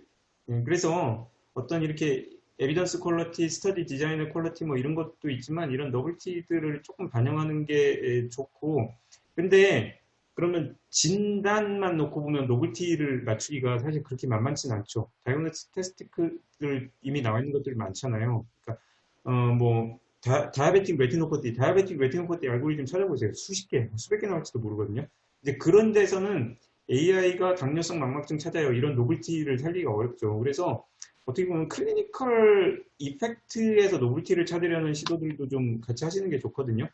그런 거를 제일 잘한 예 중에 하나로 제가 보여드리는 게 이건데, 이거는 브레인 CT에서 머릿속에 무슨 큰일이 있는지, 뭐 해머리지, 무슨 막 큰 하이드로세팔루스, 뭐 이렇게 엄청 큰 이상을 찾아내는 AI를 만들었는데, 그 AI 심지어는 요새 AI 만들었는데 딥러닝 알고리즘이 이 컨볼루셔널 뉴럴 네트워크 아닙니까? 그런데 ROC 에이리어가 0.73 나오면 이거는 진짜 이거 만들다가 말아도 이렇게 할 수는 없는 거죠. 요새 웬만하면 0.95 막 다 넘어가는데 근데 이런 AI를 만들었어요. 만들어서 그런데 이게 지금 네이처 메디슨에 실렸잖아요. 왜 어떻게 해서 실렸냐면 우리 AI가 머릿속에 큰 문제 난 거를 진단해 준다라는 거를 컨셉으로 제시한 게 아니라 이거를 가지고 응급실에서 했더니 우리 응급실 되게 바쁜데 이게 아마 뉴욕인가 있는 큰 병원이에요. 우리나라 병원들처럼 좀 응급실이 좀 바쁜 병원인 것 같거든요.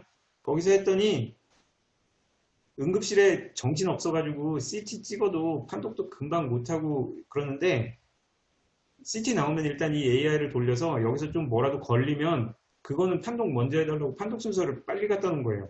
그렇게 했더니 결과적으로 응급실에 이렇게 머릿속에 중증인 이슈가 있어서 빨리 신경외과적으로 대처를 해야 되는 환자에 대한 평균 대처 속도가 한 10분 정도 예를 들어서 빨라졌다는 거죠.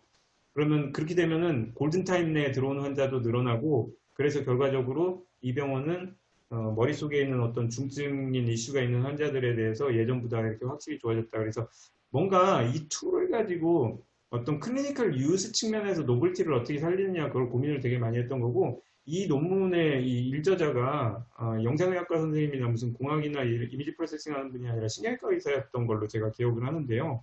어떤 그 현장에서 현장적인 니드 같은 거 이런 것들을 노블 컨셉으로 녹여내고 이런 것들이 굉장히 중요했던 거죠. 마지막 입장으로 쓰는 사람 입장에서 어떨 것이냐. 쓰는 사람 입장에서야 뭐 임상검증이 많이 되면 많이 될수록 좋죠. 똑같은 AI인데 이거는 RCT까지 나와 있고 저거는 뭐 테크니컬 밸리디티만 나와 있다 그러면 당연히 RCT 나와 있는 것만 쓰지 않겠습니까? AI 이렇게 생각하시면 돼요. KFD 통과한 거는 이 맥주 진열대에 올라가 있는데 요새 맥주 좀만 쓰니까 이 중에 맥주 어떤 거 골라 마실 것이냐 소비자 마음에 드는 거 골라 마시는 거죠. 그래서 소비자 입장에서는 정말 끝이 없어요. 네. 뭐라도 하나라도 좋은 거 있으면 그거를 쓰고 싶어 하기 때문에 그래서 이제 이런 관점으로 보시면은 계속 클리니컬 에비던스를 열심히 쌓아나가는 거죠. 그래서 어느 정도 임상검증이 필요한 겁니까? 그거는 답은 어떤 목적이냐 그거에 맞춰서 이런 식으로 하시면 됩니다. 자, 지금 거의 시간 다 됐는데요. 데이터 3법 얘기만 간단히 1, 2분 하고 끝날게요. 데이터 3법 혹시 디테일 좀 읽어보셨나요? 키포인트는 뭐냐면은 3법 중에서 이 개인정보보호법에 관한 개정 이게 이제 좀 해결이 되는데 의료정보 이거 민감정보잖아요. 그거에서 이게 가명이라고 그래요. 익명이라고 안 하고 이름 가린 거, 아이디 가린 거를 이제 막 써도 된다는 거죠. 동의 안 받고. 그게 이제 제일 획기적인 건데 근데 막 쓴다는 게 그냥 무조건 다 써야 되냐? 여기에 있어요. 통계 작성, 과학적 연구, 공익적 기록 보존 등을 위해서 쓸 수 있다 이렇게 되는데 뭐 공익적 기록 보존, 통계 이건 관심 없으실 것 같고 과학적 연구. 그럼 과학적 연구가 뭐냐 했는데 여기에 문제가 상업적 연구를 쓸 수 있다라고 여기 명시가 안 돼 있어요. 그러니까 상업적 목적으로 썼을 때, 그러니까 이렇게 해서 AI 알고리즘을 만들어서 소프트웨어를 파는 거를 했을 때, 누군가가 이거를 가지고 이제 소송을 해서 걸잖아요. 그러면 그때부터 이제 법리 다툼이 벌어질 거고, 그게 나중에 이제 판례로 어떻게 나오느냐, 이런 것들이 중요할 수가 있고, 아니면 그 전 단계에서 관련 부처에서 그게 복지부가 됐건 무슨 뭐 행안부가 됐건 이런 데서 유권 해석으로 아예 상업적으로 할 수가 있다 없다 이런 것들에 이제 유권 해석 내려주는 게 이런 것들이 필요할 것 같은데 그래서 이게 그레이존으로 남아가지고 아주 골칫거리가 될 수도 있는데 근데 이게 왜 그레이존으로 남았는지를 좀 이해를 하실 필요가 있어요. 환자들 입장에서는 내 데이터인데 그거를 제3자가 뭔가를 해서 상업적인 이득을 얻는 거를 동의를 못하는 거죠. 사회적 합의가 이게 안 된 거예요. 예, 그러니까 이게 뜨거운 감자죠. 손대기가 어려우니까 결과적으로 익명화, 가명 처리해서 쓸 수는 있게 해놓되 상업적으로 쓸 수 있다라는 거에 도장을 안 찍어 놓은 겁니다. 그거 기억을 하시는 게 좋고요. 그 다음에 데이터를 외부로 못 가져나가게 하잖아요. 기관들에서. 그거는 사실은 이 법하고는 상관이 없고요. 그냥 그 기관들에서 데이터가 소중하기 때문에 못 가져나가게 하는 그런 측면이 하나가 있고, 두 번째는 이렇게 해서 자칫 실수해서 환자 아이디나 환자의 아이덴티티가 알려지면은 거기에 이제 이 법이 바뀌면서 이런 큰 벌금이 생겼어요. 그러니까 이제 기관들에서는 조심할 수밖에 없죠. 어떤 IT 업체들한테 데이터를 함부로 주기가 좀 겁이 나는 거죠. 그래서 이제 그렇게 된 거고. 네, 이상입니다.